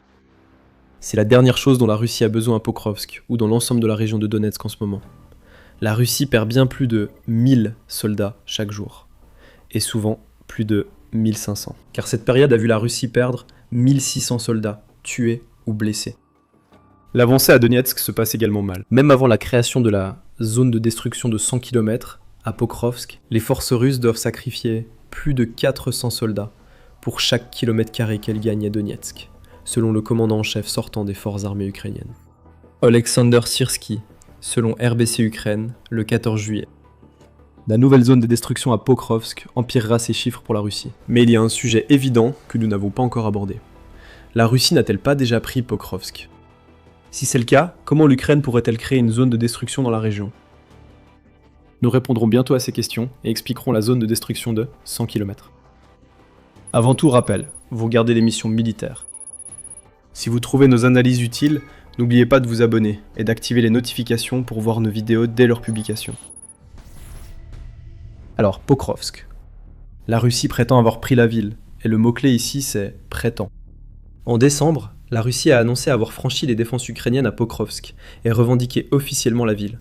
Ces déclarations, faites de façon suspecte, coïdaient avec le nouveau cycle de pourparlers de paix fin 2025. Il est vite apparu que la Russie mentait sur Pokrovsk pour avoir un levier dans ses négociations. L'objectif de Poutine est de revendiquer toute la région de Donetsk, et faire croire à la chute d'une ville clé aurait renforcé ses discours sur l'effondrement inévitable des défenses de Donetsk. La Russie n'avait pas pris Pokrovsk en décembre. Encore. Le 18 mai, l'Ukraine occupait des positions dans le nord de la ville, même si ces positions étaient progressivement isolées. La situation de l'Ukraine n'est certainement pas bonne à Pokrovsk, surtout lorsqu'on parle uniquement de la ville qui donne son nom à la région. C'est justement le point. Pokrovsk ne désigne pas seulement la ville, mais toute une région que la Russie doit encore traverser pour atteindre ses ambitions à Donetsk. Les combats y font toujours rage. Qui subit quelques-unes des attaques les plus intenses lancées par la Russie sur toute la ligne de front. Le 20 juillet, Metz a rapporté que la Russie avait déclenché 186 affrontements sur la ligne de front au cours des 24 heures précédentes, avec 25 attaques menées dans la direction de Pokrovsk. Cela signifie que plus d'1/8 de toutes les attaques sur l'ensemble du front sont concentrées sur une seule région. L'UNN a signalé 22 assauts vers Pokrovsk, un chiffre légèrement inférieur. Il a précisé que 3 affrontements étaient en cours. Il a également noté que la Russie avait attaqué plusieurs localités dans la région de Pokrovsk, notamment Toretska, Mirno et Novopavlivka. Le point que nous soulignons ici est que, même si la ville de Pokrovsk est peut-être pratiquement tombée, la région dans son ensemble reste une zone de guerre. La Russie emploie toujours les mêmes stratagèmes dans cette zone de guerre. Dans son rapport du 18 juillet sur la campagne russe, l'Institut pour l'étude de la guerre, ou ISW, a déclaré que la Russie continue d'exagérer ses gains et de revendiquer la prise de localités qu'elle n'occupe pas réellement, tout comme elle l'a fait à Pokrovsk en décembre 2025. Alors, que se passe-t-il réellement à Pokrovsk ? Une avancée incroyablement lente et laborieuse de la Russie, alors qu'elle tente enfin de percer la région pour pouvoir se diriger vers Dobropelia. Cette région servira alors de porte d'entrée vers les villes de la ceinture fortifiée, que sont Sloviansk et Kramatorsk, qui se trouvent à environ 50 km au nord. Et c'est en empêchant que cela se produise que la zone de destruction de 100 km devient vraiment importante. Pokrovsk est déjà devenu un bourbier, où les troupes russes avancent difficilement et à un coût très élevé. En élargissant la zone de destruction à Pokrovsk, l'Ukraine peut encore freiner ses avancées, ce qui lui laisse plus de temps pour fortifier la ceinture de forteresses, déjà solide. Des opportunités de contre-attaque à Pokrovsk pourraient apparaître si l'arrière russe s'affaiblit, avec l'arrivée de drones de moyenne portée. Nous ne disons pas que l'Ukraine reprendrait la ville, mais elle pourrait libérer certaines zones, qu'elle pourrait fortifier et utiliser pour étendre encore plus loin les zones de destruction. L'Ukraine doit aussi considérer autre chose. Selon un rapport du Quasi-juillet, la nouvelle voie de l'Ukraine indique que le principal plan de la Russie pour Pokrovsk est d'en faire un centre de commandement et de logistique pour ses troupes au nord. La ceinture de forteresses, notamment Kramatorsk et Sloviansk, a de nouveau été évoquée. Pour y parvenir, une source du 7e corps d'assaut aéroporté a déclaré aux médias « Les Russes cherchent surtout à attirer un maximum de force et de moyens à Pokrovsk ». Au milieu d'un ralentissement des assauts qui avait lieu à ce moment-là, l'officier a poursuivi « L'ennemi va installer le quartier général de son groupement à Pokrovsk ». Dans un certain sens, cela paraît logique. Si vous regardez plus à l'ouest, il n'y a pas de grande ville là-bas, et la prochaine est déjà Pavlivka. Autoriser la Russie à créer ce centre serait une mauvaise nouvelle pour l'Ukraine. Mais dans ce rassemblement de soldats à Pokrovsk, l'Ukraine voit une opportunité. Pokrovsk est une petite ville. Les troupes rassemblées là-bas n'ont pas beaucoup d'endroits où aller, d'autant plus que la plupart de la ville est maintenant en ruine. Ils deviennent alors des cibles idéales pour une frappe centrale. Avec l'extension de la zone de destruction de Pokrovsk à 100 km, l'Ukraine peut tirer parti du fait que Pokrovsk est la seule ville à des kilomètres à la ronde que la Russie peut utiliser comme plaque tournante pour pousser plus profondément dans la région de Donetsk. Les avantages logistiques qui faisaient de Pokrovsk une ville précieuse sont maintenant un handicap pour la Russie. Peut-être que l'Ukraine a une certaine intuition qu'elle pourrait utiliser cette stratégie pour libérer Pokrovsk à un moment donné dans le futur. Au final, la zone de destruction de 100 km ne vise pas encore cet effort de dérussification. Il s'agit principalement de protéger le reste de Donetsk contre ce que la Russie cherche à accomplir. Malgré la lenteur et les pertes massives, Poutine ne peut pas stopper ses tentatives de prendre Donetsk, convaincu que la Russie gagne dans la région, comme l'ont démontré ses déclarations du 4 juin, selon lesquelles la part du territoire détenu par l'Ukraine à Donetsk est passée de 25% à 15%. C'est encore exagéré et basé sur de fausses affirmations sur la prise de localité, la Russie agissant comme si elle occupait un territoire dès qu'une unité d'infiltration y entre. Tant que Poutine croira que la Russie gagne à Donetsk, aucune négociation de paix n'aura lieu. Bloomberg a rapporté, le 22 juillet, affirmant que 2 personnes proches du Kremlin ont déclaré aux médias que Poutine n'a aucune intention de reprendre des négociations de paix tant que Donetsk ne sera pas sous contrôle russe. Avec ces informations, la tâche de l'Ukraine est simple. Empêcher la Russie de prendre Donetsk.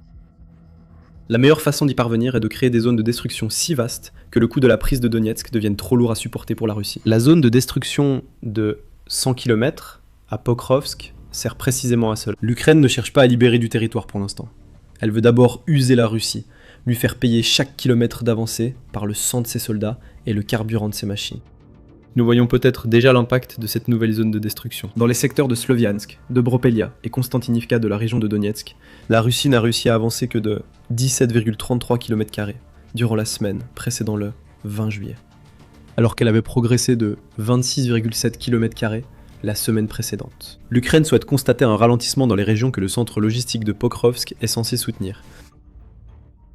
Avec l'augmentation des drones de moyenne portée et le chaos à Pokrovsk, ce ralentissement deviendra une impasse, causant la mort de soldats russes au front et dans la ville. Pokrovsk devient un terrain de chasse pour les drones ukrainiens. Les drones FPV et de moyenne portée s'allient dans une stratégie à plusieurs niveaux, transformant ce qui devait être la plus grande fausse victoire russe de 2025 en zone maudite pour les soldats de Poutine. Début mai 2022, sur un tronçon de route dévasté près du village de Stouri-Soltiv, dans la région de Kharkiv, en Ukraine, une colonne de blindés russes avançait, menée par l'un des chars les plus avancés de la planète, le T-90M. C'était la pièce maîtresse de Moscou, un char de combat principal moderne, doté d'une nouvelle tourelle, d'un système de contrôle de tir numérique et de couches de blindage réactif fixées sur sa coque. Les médias d'État russes le disaient intouchable, présenté comme riposte aux blindés occidentaux. Pourtant, les combattants de la défense territoriale ukrainienne, pour la plupart, même pas des militaires de carrière, ne semblaient pas avoir reçu ce message. En un clin d'œil, l'attaque a eu lieu. Le T-90M a été réduit à une épave en flammes, grâce à une arme qui n'est, en gros, qu'un tube métallique d'à peine 1 mètre de long, tirant un obus non guidé, qui coûte environ 3 000 $ par tir, et basé sur un modèle qui est entré en service pour la première fois en 1948. Il s'agit du canon sans recul Carl Gustaf, fabriqué en Suède, connu aux États-Unis sous le nom de M3, Multi-Role Anti-Armor Anti-Personnel Weapon System, ou MORS. Voyons comment un canon sans recul de 80 ans transforme encore les meilleurs blindés russes en ferraille et réécrit peu à peu la doctrine de la guerre moderne. Maintenant, le canon n'était qu'un élément d'une situation en constante évolution lorsque le tir décisif a été effectué. Selon une publication sur X du ministère ukrainien de la Défense, les troupes de la défense territoriale ont d'abord neutralisé l'infanterie escortant le char par des tirs de mitrailleuse, puis ont frappé le véhicule avec un RPG-7, ce qui semblait avoir bloqué sa tourelle. Ce n'est qu'ensuite que le Carl Gustaf a terminé le travail. Des analystes experts ont noté que le coup décisif pourrait avoir été la détonation des propres munitions du char. Une analyse en sources ouvertes a même soulevé la possibilité que le char endommagé ait été achevé par les Russes pour éviter qu'il ne soit capturé. Quoi qu'il en soit, les Ukrainiens étaient suffisamment satisfaits des résultats pour inclure un remerciement dans leur publication au roi suédois Carl XVI Gustaf et à son peuple pour l'arme. Réfléchissez-y, une arme suédoise bon marché, de type bazooka tiré à l'épaule, a été utilisée par l'Ukraine pour neutraliser l'un des chars les plus chers de la Russie. En fait, en quelques jours, un deuxième T-90M aurait été détruit de la même manière près de la même ville. Maintenant, si l'on prend du recul par rapport à cet affrontement unique, le schéma devient encore plus clair.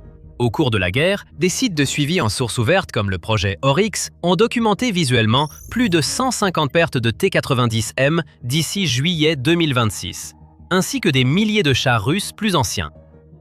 Aucune arme seule ne peut revendiquer ce chiffre, mais les systèmes anti-chars portatifs donnés à l'Ukraine en sont parmi les principales causes. Leur doctrine, simple, a justement permis leur efficacité. Au lieu d'affronter directement les colonnes blindées russes, l'infanterie ukrainienne s'est dispersée en petites équipes et a attendu au point d'étranglement inévitable. Les lisières de forêt, les ponts, les accès étroits vers les villes, ils laissaient passer les véhicules, attaqués de flanc ou par l'arrière, là où même un char moderne est vulnérable, puis quittaient la zone avant les tirs de riposte. Le Carl Gustaf a été conçu précisément pour ce type de combat, car un char sur une route est rarement seul, parce que l'infanterie se met à l'abri derrière lui. Le lanceur tire un obus anti-char explosif ou une munition hit sur le véhicule, déclenchant une munition à fragmentation qui explose sur les hommes marchant derrière le char. Une seule arme, 2 catégories de cibles, à quelques secondes d'intervalle. La véritable source sur l'efficacité de ces armes provient directement des soldats ukrainiens sur le terrain qui ont été interviewés par des médias militaires ukrainiens. Les artilleurs ukrainiens disent partir en mission avec 5 obus, 4 transportés par un assistant, 1 par l'artilleur. Ils soulignent que 5 obus suffisent souvent, car une arme précise nécessite juste le bon projectile et de la discipline pour tirer au bon moment, pas un camion de munitions. Ils expliquent qu'ils préfèrent la visée mécanique simple à la visée optique dans le chaos du combat, car l'optique nécessite un alignement, et l'alignement prend un temps qu'ils n'ont pas. Ils parlent de la manœuvre à 2 hommes. Un soldat porte le chip sur l'épaule pendant que l'autre charge par l'arrière. Il est strictement interdit de se tenir à moins de 2 mètres derrière lors du tir, car ce qui sort de l'arrière d'une arme sans recul peut tuer. Les Ukrainiens ont également évoqué le poids presque en passant, ce qui est encore plus impressionnant qu'il n'y paraît au premier abord. Le M2 Carl Gustaf, qui était sans doute le modèle largement répandu à l'origine dans les années 1960, pesait 14,2 kg. Son successeur, le M3, qui semble être celui qui a d'abord été envoyé en Ukraine depuis le Canada, a réduit ce poids à 10 kg. Et le tout dernier modèle, le M4, ne pèse que 6,6 kg, soit un tiers de moins que le modèle précédent. Pour comprendre pourquoi cette arme fonctionne, il faut commencer par un mot-clé dans son nom qui est souvent omis. Sans recul. Lorsqu'un canon conventionnel tire un obus lourd, le recul briserait une épaule humaine. Le Carl Gustaf résout ce problème grâce à la physique plutôt qu'à l'électronique. Au moment du tir, une portion soigneusement calculée des gaz de propulsion est évacuée par l'arrière du tube à travers une buse en forme de cône. Cette déflagration vers l'arrière génère une contre-poussée qui annule presque l'élan vers l'avant du projectile, ce qui permet à un seul soldat d'épauler ce qui est en réalité un canon portatif et de ne ressentir guère plus qu'une poussée ferme vers l'avant lors du tir. Mais cette solution élégante a un coût tactique potentiellement croissant chaque année. La déflagration arrière provoque une forte signature de poussière, flammes et surpression. Elle génère aussi une zone mortelle derrière le tireur. Sur un champ de bataille toujours plus surveillé par drones et caméras thermiques, ce souffle arrière agit comme une fusée éclairante signalant la position du tireur, d'où l'entraînement des équipages à tirer puis bouger immédiatement. Le principe sans recul est ce qui rend l'arme possible, et aussi ce qui fait que survivre avec elle dépend de la rapidité de déplacement. Le deuxième choix de conception qui distingue le Carl Gustaf de presque tout ce qui existe dans sa catégorie, c'est que le canon lui-même est rayé ou alésé. Cela signifie que le canon est taillé avec des rainures en spirale qui font tourner le projectile lorsqu'il quitte le tube, le stabilisant en vol de la même manière qu'une rotation stabilise le ballon de football américain lancé ou une balle de fusil. Cela va à l'encontre de presque toutes les armes d'épaule comparables du siècle dernier, y compris le bazooka américain, le Panzerschreck allemand et l'omniprésent RPG soviétique, qui a porté ce premier coup éponyme au char en 2022. Ces lance-roquettes sont à âme lisse et comptent sur le fait que la munition elle-même possède des ailettes pour se stabiliser et atteindre la cible. Même les variantes plus modernes des armes anti-chars adoptent généralement la conception à âme lisse. Les États-Unis ont utilisé le lance-roquette jetable M72 Low pendant des décennies avant d'introduire l'AT4, un autre lanceur sans recul jetable conçu par les Suédois qui a progressivement pris en charge de nombreux rôles anti-blindés plus lourds tandis que le Low est resté en service. Mais le projectile rotatif, combiné à un système sans recul permettant à l'obus d'emporter plus de propulseurs, le Carl Gustaf obtient une meilleure vélocité et précision à longue distance. Certaines comparaisons montrent que les projectiles du Carl Gustaf sortent du tube à des vitesses plusieurs fois supérieures à celles d'un lance-roquette. En pratique, la précision et la portée du Carl Gustaf sont estimées entre 600 et 700 mètres. Un tireur expérimenté pouvant atteindre bien au-delà de cette distance contre une grande cible immobile. Mais les différences ne font que s'accentuer à partir de là. Vous remarquerez que nous appelons souvent les lanceurs modernes jetables. Ce n'est pas un hasard, car la plupart des conceptions anti-chars courantes utilisaient un lanceur jetable pour réduire la taille de l'appareil et permettre son usage par l'infanterie. Cela s'appliquait non seulement aux plus petits, AT4, mais aussi aux plus grands, Enlo, anglo-suédois, qui lui-même a gagné le respect pour son service pendant la guerre. Ce n'est qu'avec le Javelin que le système devient semi-réutilisable.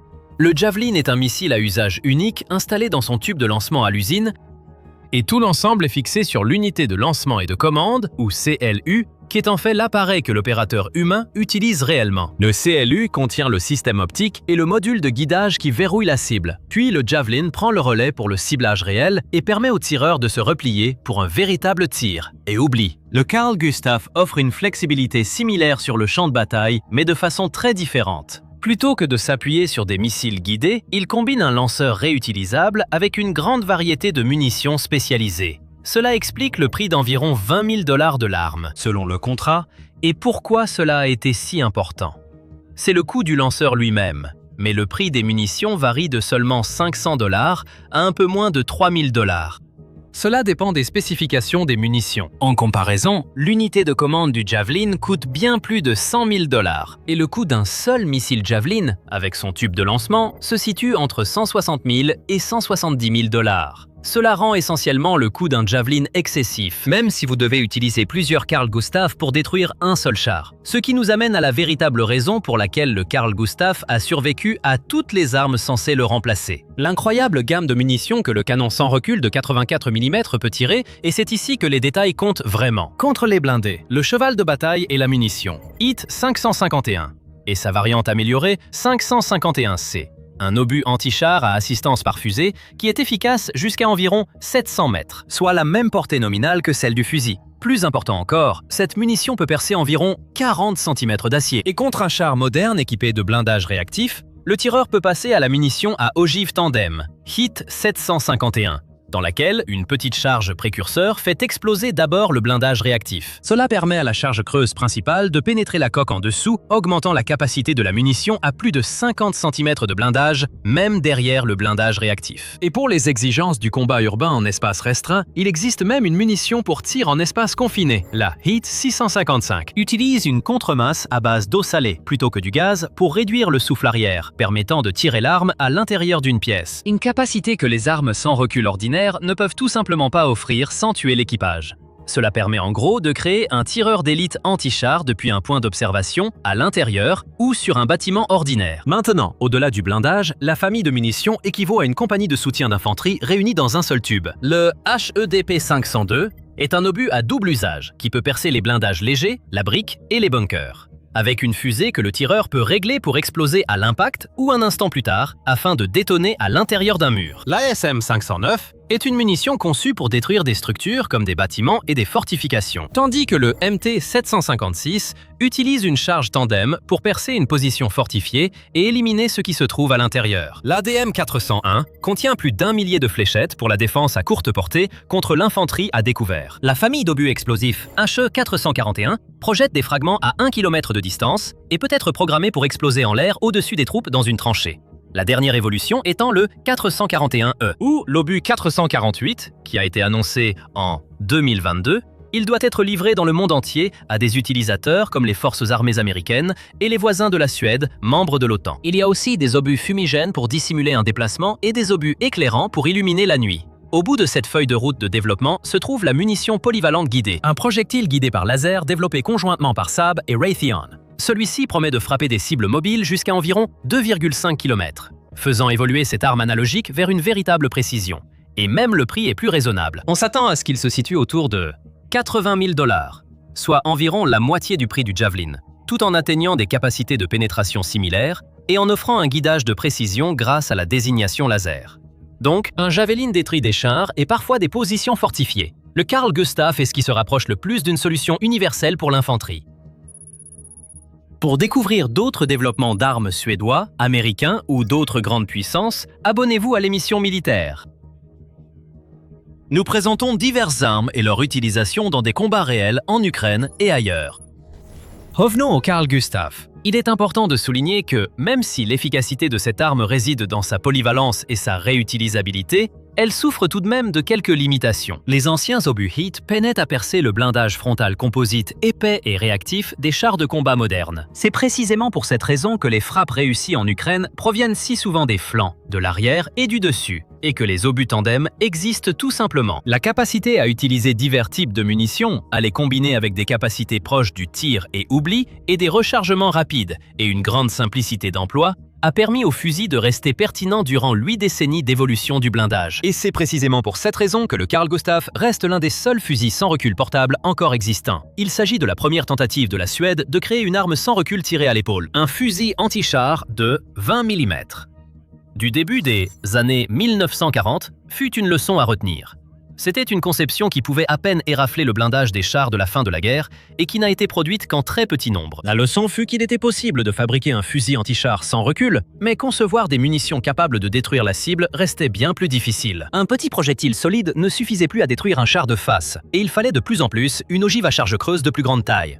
Ainsi, en 1946, les concepteurs ont agrandi le concept à 84 mm, suffisamment grande pour emporter une véritable charge creuse. Et en 1948, l'arme entra en service en Suède. Dès lors, elle a refusé de vieillir. Utilisée d'abord par les forces suédoises de l'ONU au Congo dans les débuts des années 1960, puis lors de la guerre des Malouines en 1982, les Royal Marines britanniques ont utilisé des Carl Gustaf pour aider à neutraliser une corvette argentine, détruisant ses lance-missiles. Le M2 des années 1960 a laissé place au M3 des années 1990 et, en 2014, à l'ultra-léger M4. Utilisant des composants en titane et une construction en fibre de carbone pour réduire le poids, il est conçu pour tirer des milliers de coups, alors que le canon du M2 ne durait qu'environ 500 tirs, tandis que la durée de vie du canon du M4 était d'environ 1000 tirs.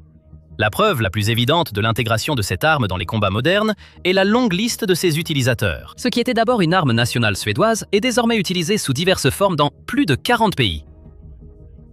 Les États-Unis illustrent comment le design suédois a supplanté les armes nationales chez l'un des plus grands développeurs d'armes mondiaux. Les forces spéciales américaines ont adopté le Carl Gustaf rechargeable il y a des décennies. L'armée régulière a mis le M3 en service en 2014. Dès l'année suivante, l'objectif était d'en avoir au moins un par section d'infanterie, avec le modèle plus léger, M4, apparu peu après. Puis la guerre en Ukraine a transformé une activité stable en une ruée. La Pologne a signé ce que Saab a qualifié de plus grand contrat de combat terrestre de son histoire en 2024, d'une valeur d'environ 1,2 milliard $. Et tout cela a été consacré aux fusils Carl Gustaf, aux munitions et à la formation. Le Japon, la Lituanie et les États baltes ont suivi le mouvement. La même année, Saab a posé la première pierre d'une usine dédiée en Inde, son premier site de production entièrement détenu hors de Suède, et a commencé à accroître la production de munitions. La Suède a dépensé des centaines de millions de dollars pour remplacer environ un demi-million de munitions envoyées en Ukraine et aux Alliés, compensant ainsi ses dons. Une arme vieille de 80 ans n'est pas utilisée à une telle échelle si elle n'est pas réellement utile. Ce qui nous amène au développement plus récent de la liste, à savoir le projectile mentionné précédemment appelé le HE-448, associé à un dispositif de contrôle de tir désigné sous le nom de FCD 558. À lui seul, le HE-448 est un projectile hautement explosif et son autre nom, le HE-441E, aux États-Unis, suggère qu'il s'agit d'une amélioration directe de l'ancien obus antipersonnel HE-41. Il contient environ 4000 billes de tungstène pour une fragmentation plus dense et mortelle, améliorant l'efficacité contre les ennemis en gilet pare-balles. Sa particularité, il communique avec le lanceur une fois chambré. La munition et son tube indiquent la température de leur charge propulsive. Le tireur entre ensuite la distance jusqu'à la cible et sélectionne soit l'impact direct, soit l'explosion aérienne. Et un petit ordinateur balistique calcule un tir optimal, communiquant avec la fusée via un protocole de données que Saab appelle Firebolt. Jumelée de cette manière, la munition peut apparemment atteindre des cibles à plus de 1,5 km et exploser précisément au-dessus d'une tranchée, d'un mur ou d'un nid de mitrailleuse, projetant des éclats sur les ennemis à couvert. Ainsi, la plus vieille critique concernant le Carl Gustaf était qu'il restait un simple tube, tirant tout droit sur ce qui se trouvait devant lui. Mais on peut dire que ce défaut a été corrigé. Cette capacité anti-tranchée donne également lieu à quelques théories intéressantes sur la façon dont l'arme est utilisée en Ukraine en 2026. Les deux problèmes les plus difficiles de l'infanterie ukrainienne sont les troupes ennemies retranchées et les véhicules blindés avançant à découvert. Ces cibles sont justement celles qu'un obus à explosion aérienne programmable vise à neutraliser. Un obus hit serait inutile et un tir direct expose le tireur trop longtemps, ce qui peut être dangereux. Un obus à explosion aérienne tiré à plus d'1 kilomètre de distance et détonnant au-dessus de la tranchée est une option fondamentalement différente et plus sûre. Contre de l'infanterie dispersée, il peut remplacer l'artillerie. Donc, si l'arme est déjà déployée, le HE-448 et son dispositif de contrôle de tir offrent aux groupes ukrainiens une capacité portable et précise de lutte contre l'infanterie, ce qui change réellement ce qu'une seule équipe anti-char peut accomplir. C'est le résultat de la conception de l'arme et de la forme des combats, et il n'est pas nécessaire de spéculer sur qui l'a demandé. Mais il existe une autre solution possible, bien plus discrète et brutale. Saab a décrit le développement du HE-448 comme étant basé sur des relations étroites avec les clients et leurs retours, une formulation qu'elle reprend dans sa propre documentation. Le tout premier communiqué de presse concernant cette affirmation date de mai 2022. Et les forces armées suédoises ont commencé à recevoir les munitions en décembre 2021. C'est trop tard pour considérer que cette munition a été développée dans les tranchées d'Ukraine. Cependant, la munition plus récente, HE-758, correspond en réalité à ce critère. Annoncée en mai 2026, la HEAT HE-758 est une munition anti-char à charge tandem. Et surtout, c'est la successeur de la HEAT HE-751.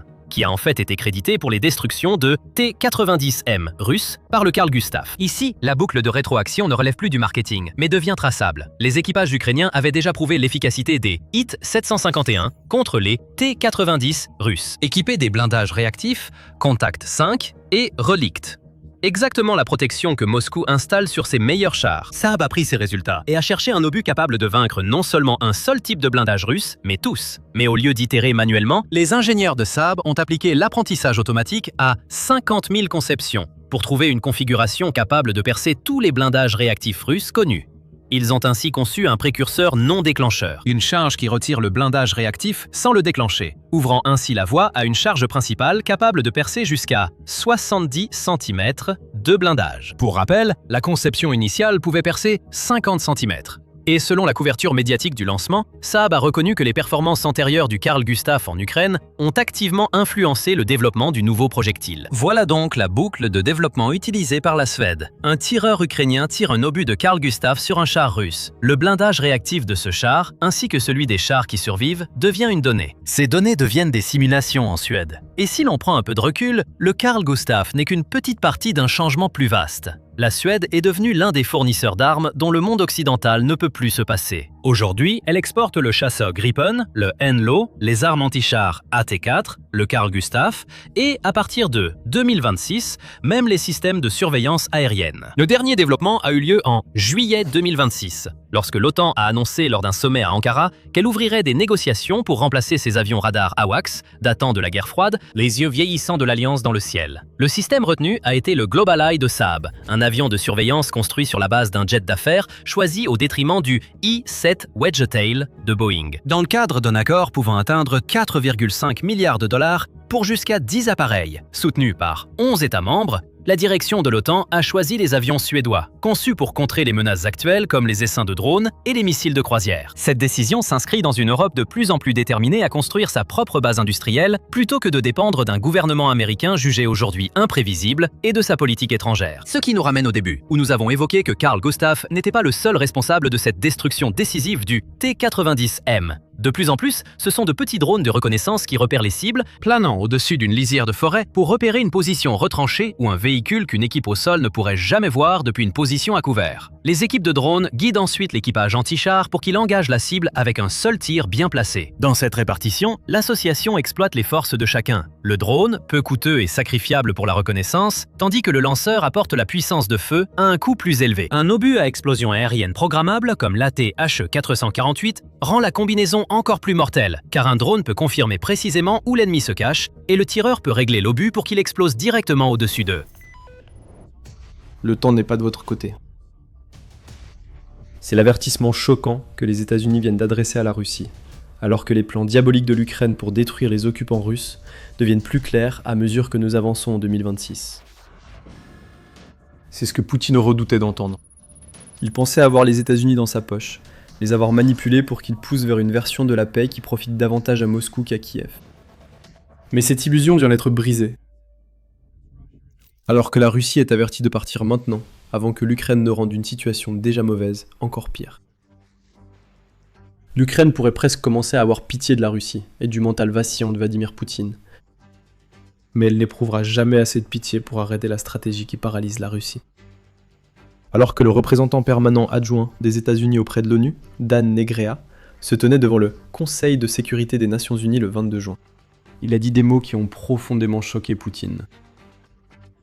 Au milieu de la condamnation du bombardement par la Russie de la Lore de Petchersk à Kiev, site classé UNESCO et l'un des lieux de culte majeurs d'Ukraine. Negrea a déclaré à la Russie qu'il fallait conclure un accord avec l'Ukraine avant qu'il ne soit trop tard et que l'Ukraine gagne. Cela semble de plus en plus probable alors que la dynamique a tourné au détriment de la Russie en 2026. La Russie devrait conclure un accord, car le temps ne joue pas pour Moscou, a déclaré Negrea. Et si Poutine pense un instant qu'il ne s'agit que de l'opinion d'un seul représentant américain et que les autres croient encore que la Russie va gagner, alors il se trompe lourdement. Les propos de Negrea font suite aux déclarations du secrétaire d'État américain, Marco Rubio, devant le Sénat début juin. Ils n'atteindront certainement pas les objectifs qu'ils s'étaient fixés dès le premier jour, a déclaré Rubio sur la Russie. Une déclaration sans doute vécue comme un choc pour Poutine, a ajouté Rubio. Ils pourraient ne jamais atteindre par des moyens militaires les objectifs qu'ils exigent actuellement dans les négociations. Deux hauts responsables américains ont récemment écarté publiquement les chances pour la Russie de l'emporter en quelques jours. Mais ils ne sont pas les seuls. Le président américain lui-même, Donald Trump, semble aussi accepter que l'Ukraine soit parmi les vainqueurs. Mais nous y reviendrons bientôt. Les propos de Negrea n'étaient pas anodins devant le Conseil de sécurité de l'ONU. Il a affirmé que la Russie devait négocier maintenant, car la stratégie de l'Ukraine contre la Russie est si efficace que certains pourraient commencer à plaindre Poutine et son incompétence. Negrea a évoqué deux facteurs très importants, les pertes humaines et l'innovation. Les deux soutiennent l'Ukraine actuellement, comme durant la majeure partie de 2026. Sur le plan des pertes humaines, Negrea souligne que l'armée russe subit environ 40 000 pertes, morts ou blessés, chaque mois. Ce qui n'est qu'aggravé par des tactiques de recrutement désespérées qui empirent la situation économique de la Russie. En effet, la Russie en est arrivée au point d'offrir des primes records, allant jusqu'à environ 80 000 $ rien que pour s'engager, a rapporté CNN le 14 juin. Le Moscow Times ajoutait, quelques semaines plus tôt, que Poutine a signé une nouvelle loi qui efface jusqu'à 140 000 $ de dettes pour tout Russe qui s'engage comme volontaire dans son armée. Ce sont les actes de désespoir alors que la Russie est confrontée à une crise de recrutement, causés par la stratégie de l'Ukraine. La Russie doit les appliquer, elle n'a pas d'autre option. Selon le ministère des Finances de l'Ukraine, la Russie a perdu un peu plus d'1 395 000 soldats au 24 juin. En mai dernier, la BBC a révélé que près de 500 000 soldats russes ont été tués dans les combats. D'après le GCHQ, principale agence de renseignement du Royaume-Uni. Et selon United 24 Media, les pertes quotidiennes de troupes russes ont largement dépassé 1000 pendant presque un mois entier, pour la première fois depuis mars 2025. La période du 1er au 22 juin a vu les pertes russes varier de 1130 à 1550 chaque jour. Avec seulement 3 de ces 22 jours, où les pertes sont tombées dans la fourchette des 1100 au lieu d'être bien plus élevées. Cela n'est pas tenable pour la Russie, et c'est tout l'objectif de la stratégie ingénieuse de l'Ukraine. Même si elle lance des contre-attaques ciblées dans les territoires occupés, l'Ukraine sait qu'elle est engagée dans une guerre d'usure contre la Russie. Sa meilleure chance de gagner est d'infliger assez de pertes pour que la Russie ne puisse plus soutenir sa guerre.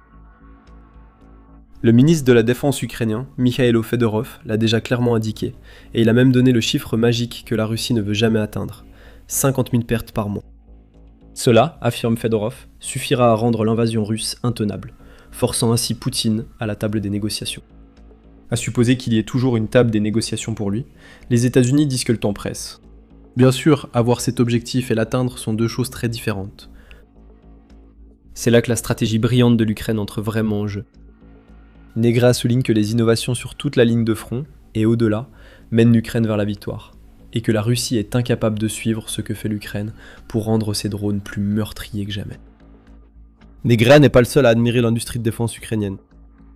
Le 23 juin, United 24 Media a rapporté que le commissaire européen à la défense et à l'espace, Andreas Kubilius, avait fait des remarques similaires. Dire qu'il ait salué le leadership tactique ukrainien, Kubilius a affirmé que l'agilité de l'industrie nationale ukrainienne est la principale raison de la situation précaire de Poutine et ses sbires en Ukraine. Kubilius a déclaré que la production militaire nationale de l'Ukraine a été multipliée par 50 depuis le début de la guerre. Ce volume reflète le savoir-faire développé par l'Ukraine pour créer des armes efficaces contre la Russie et infliger plus de pertes aux troupes de Poutine. Kubilius a conclu son discours au sommet européen de la défense et de la sécurité à Bruxelles en appelant à la mise en place d'un cadre qui intègre mieux l'Ukraine dans le marché européen de la défense collective. Et il a raison de lancer cet appel. Les innovations de l'Ukraine sur le champ de bataille sont innombrables. Sur le front, l'Ukraine a développé une combinaison létale de drones FPV et de drones de frappe à moyenne portée qui lui permet de frapper des cibles russes à plusieurs centaines de kilomètres derrière la ligne de front. Les frappes à moyenne portée, en particulier, causent des ravages en Russie. Le programme de blocus logistique ukrainien pousse les équipes de drones à détruire routes et véhicules d'approvisionnement, isolant ainsi la Crimée et bloquant les livraisons vers le front. Ajoutez à cela les attaques contre les centres de commandement et de contrôle, ainsi que d'autres installations militaires comme les points de lancement de drones, et vous avez une stratégie qui affaiblit les attaques de la ligne de front russe. C'est pourquoi nous voyons tant de pertes. Les forces russes s'affaiblissent, même si Vladimir Poutine ordonne plus d'assauts dans l'offensive d'été russe. Le Council on Foreign Relations note que les drones dominent la ligne de front en matière de pertes, avec jusqu'à 85% des morts et des blessés des deux côtés, causés par des éclats métalliques. Aujourd'hui, la stratégie ukrainienne repose sur le renforcement des essaims de drones FPV près du front et sur sa nouvelle capacité à frapper avec précision l'arrière russe, à la fois dans les territoires occupés et en Russie. Le Conseil mentionne l'utilisation par l'Ukraine du Hornet, doté d'IA, coûtant seulement 10 000 $, devenu clé dans la campagne de blocage logistique. Cette nouvelle génération de drones a conduit à une réévaluation totale de l'utilisation des ressources par les deux camps. Pour l'Ukraine, davantage de drones et un volume plus important de frappes viennent renforcer le bon travail déjà accompli. Le calcul de la Russie est plus simple et pas du tout efficace. Pour Poutine, la seule stratégie semble être d'envoyer plus de chair à canon. Cela fonctionne mal à cause des difficultés de recrutement en Russie. Et c'est l'une des principales raisons pour lesquelles Nagria dit que Moscou manque de temps pour venir à la table des négociations. Il y a aussi le président américain Donald Trump. Dans un rapport du 23 juin, le Financial Times a révélé que le soutien et les éloges des États-Unis à la stratégie de l'Ukraine atteignent jusqu'à la Maison-Blanche. Le média indique que Trump et le président ukrainien Volodymyr Zelensky ont longuement discuté lors d'un dîner à Évian-les-Bains plus tôt en juin. Trump aurait déclaré qu'il était extrêmement impressionné par les résultats militaires que l'Ukraine avait réussi à obtenir jusqu'à présent en 2026. Pravda indique que les responsables ukrainiens voient là un signe que Trump pourrait soutenir davantage l'Ukraine et accentuer la pression sur Poutine pour finir la guerre. C'est exactement le genre de pression que nous avons vu de la part de Rubio et Negrea. Ils disent tous les deux à la Russie que le temps presse et que Poutine doit quitter l'Ukraine maintenant, avant que tout son règne ne soit ruiné. Cette rencontre entre Trump et Zelensky a aussi produit autre chose qui compliquera encore davantage la tâche de Poutine pour atteindre ses objectifs. Avant d'entrer dans le sujet, petit rappel, vous regardez l'émission militaire. Si vous n'êtes pas encore abonné, c'est le moment idéal pour cliquer sur ce bouton afin que davantage de nos vidéos apparaissent dans votre fil d'actualité. Poutine est absolument furieux face à tous ces développements. Alors que les États-Unis lancent des appels directs à Poutine pour qu'il revienne à la table des négociations et accepte le fait que la Russie est en position de faiblesse, Poutine s'est complètement détourné de Trump. Poutine ne le dira pas directement, trop lâche pour ça. Il a donc fait annoncer la nouvelle par son ministre des Affaires étrangères et l'un de ses nombreux porte-voix, Sergueï Lavrov. Le 23 juin, Lavrov s'est plaint que les États-Unis semblent se retirer du rôle de médiateur objectif, et que les États-Unis semblent avoir oublié les déclarations que Trump a faites en 2025, qui indiquaient que les États-Unis penchaient du côté de la Russie. Cela ressemble à une crise de colère russe, Poutine continuant de critiquer les États-Unis via ses alliés.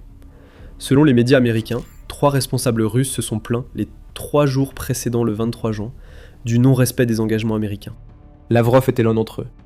Avant, il y avait le conseiller du Kremlin, Yuri Usakov, qui affirmait que seule la Russie était restée engagée à respecter l'accord conclu avec les États-Unis, tandis que l'autre partie, comme il semble maintenant, n'a pas été en mesure de remplir entièrement sa part. Après la plainte de Lavrov, son adjoint, Sergueï Ryabkov, a également déclaré que les États-Unis s'étaient écartés des accords fondamentaux conclus lors du sommet de l'Alaska en 2025, ajoutant « Nous constatons également que la ligne de Washington se rapproche des politiques russophobes les plus extrêmes, poursuivies par les alliés européens les plus proches des États-Unis, à savoir le Royaume-Uni et la France. » Lavrov est revenu sur ses propos, notant que tout espoir que les États-Unis puissent être un médiateur honnête s'est effondré, ce qui signifie que la Russie sera contrainte de poursuivre l'invasion.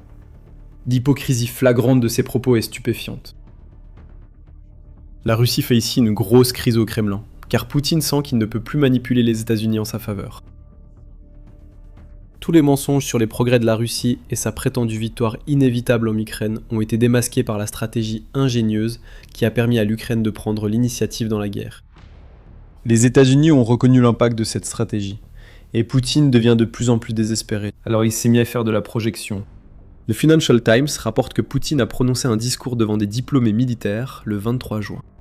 Dans son discours, Poutine a déclaré que les frappes à moyenne et longue portée de l'Ukraine étaient un acte de désespoir, car elle ne parvenait pas à stopper l'avancée russe. Ces drones et ces frappes sur des infrastructures civiles et militaires, à quoi servent-ils ? À déstabiliser la société et à semer le doute sur les actions des forces armées russes ? Poutine a tenu un discours déconnecté, ignorant les tactiques russes de la guerre, s'adressant à des soldats qu'il enverra mourir au front.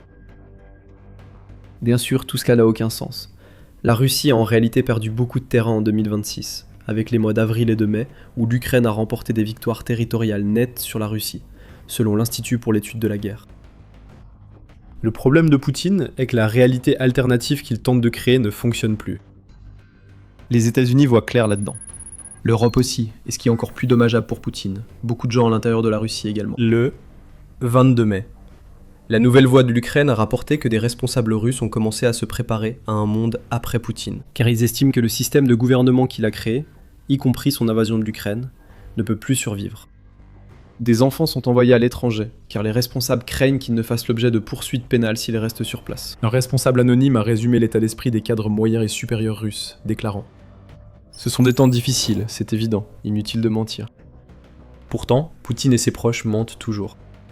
Mais désormais, ils mentent par désespoir et colère, non plus en pensant que les mensonges ramèneront les États-Unis de leur côté, et Poutine devrait être en colère. Au-delà de toutes les affirmations américaines selon lesquelles Poutine devrait abandonner maintenant, ainsi que de l'éloge enthousiaste de Trump concernant la stratégie militaire de l'Ukraine, il y a une chose par-dessus tout qui met Poutine hors de lui. Les manœuvres autour du Patriote. Si vous pensiez que Trump saluant la stratégie ukrainienne était le fait marquant de sa rencontre avec Zelensky, vous vous trompez. Zelensky a indiqué qu'après sa rencontre avec Trump, le président américain et Rubio ont réagi positivement à l'idée d'accorder des licences pour que des entreprises européennes fabriquent des intercepteurs de missiles Patriot. C'est énorme. Zelensky a indiqué que c'est la première fois que les États-Unis réagissent positivement à cette idée, ajoutant que les partenaires européens d'Ukraine en ont les moyens techniques. Il ne manque plus que l'accord personnel du président Trump. Bloomberg indique que Trump envisageait aussi d'accorder des licences de fabrication de missiles Patriot à des fabricants hors des États-Unis, lors du sommet du G7 en France. Le média indique que Trump prévoit de demander aux fabricants de défense américains de donner des licences pour la technologie des missiles Patriot à des pays européens et à l'Ukraine, afin d'aider l'Ukraine à pallier le manque de missiles Patriot. Cela a permis à la Russie de connaître un certain succès avec ses missiles balistiques ces derniers mois. Il souhaiterait le faire. Nous allons étudier la question, a déclaré Trump le 17 juin. Et le sujet des licences a apparemment été discuté en détail à huis clos lors de la réunion. Si les États-Unis disaient à Poutine de quitter l'Ukraine, cela semblait un coup dur. Cette révélation est un coup de grâce pour le dirigeant russe. La Russie ne compte plus que sur sa campagne aérienne. L'échec sur le terrain et l'incapacité à protéger la Crimée n'aident pas la Russie à gagner la guerre. Mais alors que l'Ukraine commence à manquer de missiles intercepteurs Patriot, les missiles de croisière et balistiques de la Russie atteignent plus souvent leur cible. Nous l'avons vu en mai. Ce mois-là, la Russie a lancé 8351 engins aériens contre l'Ukraine, rapporte Pravda. C'était un record, et les défenses aériennes de l'Ukraine ont eu du mal à faire face aux missiles. Sur les 8351 engins, 8150 étaient des drones d'attaque, contre lesquels l'Ukraine a enregistré un taux d'interception impressionnant de 91,73%. Cependant, le pourcentage baisse nettement pour les 211 missiles de croisière et balistiques lancés par la Russie. Car l'Ukraine n'a pu en arrêter que 53%. Un approvisionnement régulier en missiles Patriot augmentera nettement le taux d'interception des missiles en Ukraine. Voilà pourquoi l'ouverture de Trump aux accords de licence est si cruciale pour l'Ukraine et désastreuse pour Poutine. Les États-Unis devaient le soutenir. Jusqu'à récemment, toute la pression semblait peser sur l'Ukraine pour un accord. Les États-Unis annoncent à Poutine que son temps est compté et se préparent à autoriser la fabrication à l'étranger d'une arme qui ruinera la stratégie russe d'intimidation contre l'Ukraine pour saper son moral. Si les missiles russes sont interceptés, que reste-t-il à la Russie ? Elle n'avance pas sur le terrain et ses soldats subissent la stratégie de drone de l'Ukraine. Voici une belle conclusion à tout cela. Poutine, submergé par les voix de part et d'autre de l'Atlantique lui conseillant de renoncer à l'invasion de l'Ukraine, accumule près de 4 ans et demi d'échecs. L'envoyé ukrainien à l'ONU, Andriy Melnik, a relayé ses appels et a révélé à Poutine ce que sera vraiment son héritage une fois tout cela terminé. Poutine restera l'une des figures les plus sombres de l'époque moderne. Après l'attaque contre la Lore de Pochaïev à Kiev, son héritage ne sera que celui d'un criminel de guerre ayant échoué dans tout ce qu'il a tenté. Alors, en m'adressant aux représentants russes, je peux vous donner un conseil. Vous ne pourrez jamais garder les terres occupées. Jamais. Alors quittez l'Ukraine aussi vite que possible, avant qu'il ne soit trop tard. Melnik a rugi pendant son discours. Et si cet avertissement n'est pas pris en compte, alors la Russie devrait vraiment commencer à prêter attention à ce qui se passe. Le boomerang de la guerre déclenché par Monsieur Poutine est revenu sur le territoire russe. Et pour la première fois, les Russes ressentent le souffle sombre de cette guerre, a déclaré Melnik, avant de conclure par des mots qui ont résonné dans les couloirs de l'ONU. Et ce n'est que le début. Il est difficile de contester ce point. Avec les États-Unis, l'Europe et même des responsables russes conscients de la situation, Poutine manque d'options. La seule option sensée est de faire ce que tout le monde lui dit et de quitter l'Ukraine. Est-ce que Poutine le fera ? Probablement pas. Mais s'il reste aussi obstinément ignorant de la réalité qu'il l'a été pendant toute la guerre, il ne fera que conduire son pays à succomber à une stratégie ukrainienne. Cette stratégie a déjà inversé la dynamique, a été saluée par tout l'Occident et entraînera bientôt la défaite de la Russie dans une guerre censée durer quelques jours. Poutine peut déjà voir ce que la stratégie de l'Ukraine fait à la Crimée, qui est le joyau de l'occupation russe. Du moins, il devrait le voir. La tête de Poutine est peut-être tellement enfouie dans le sable, ou peut-être ailleurs, qu'il ne sait pas vraiment ce qui se passe. Mais cela ne change pas la réalité.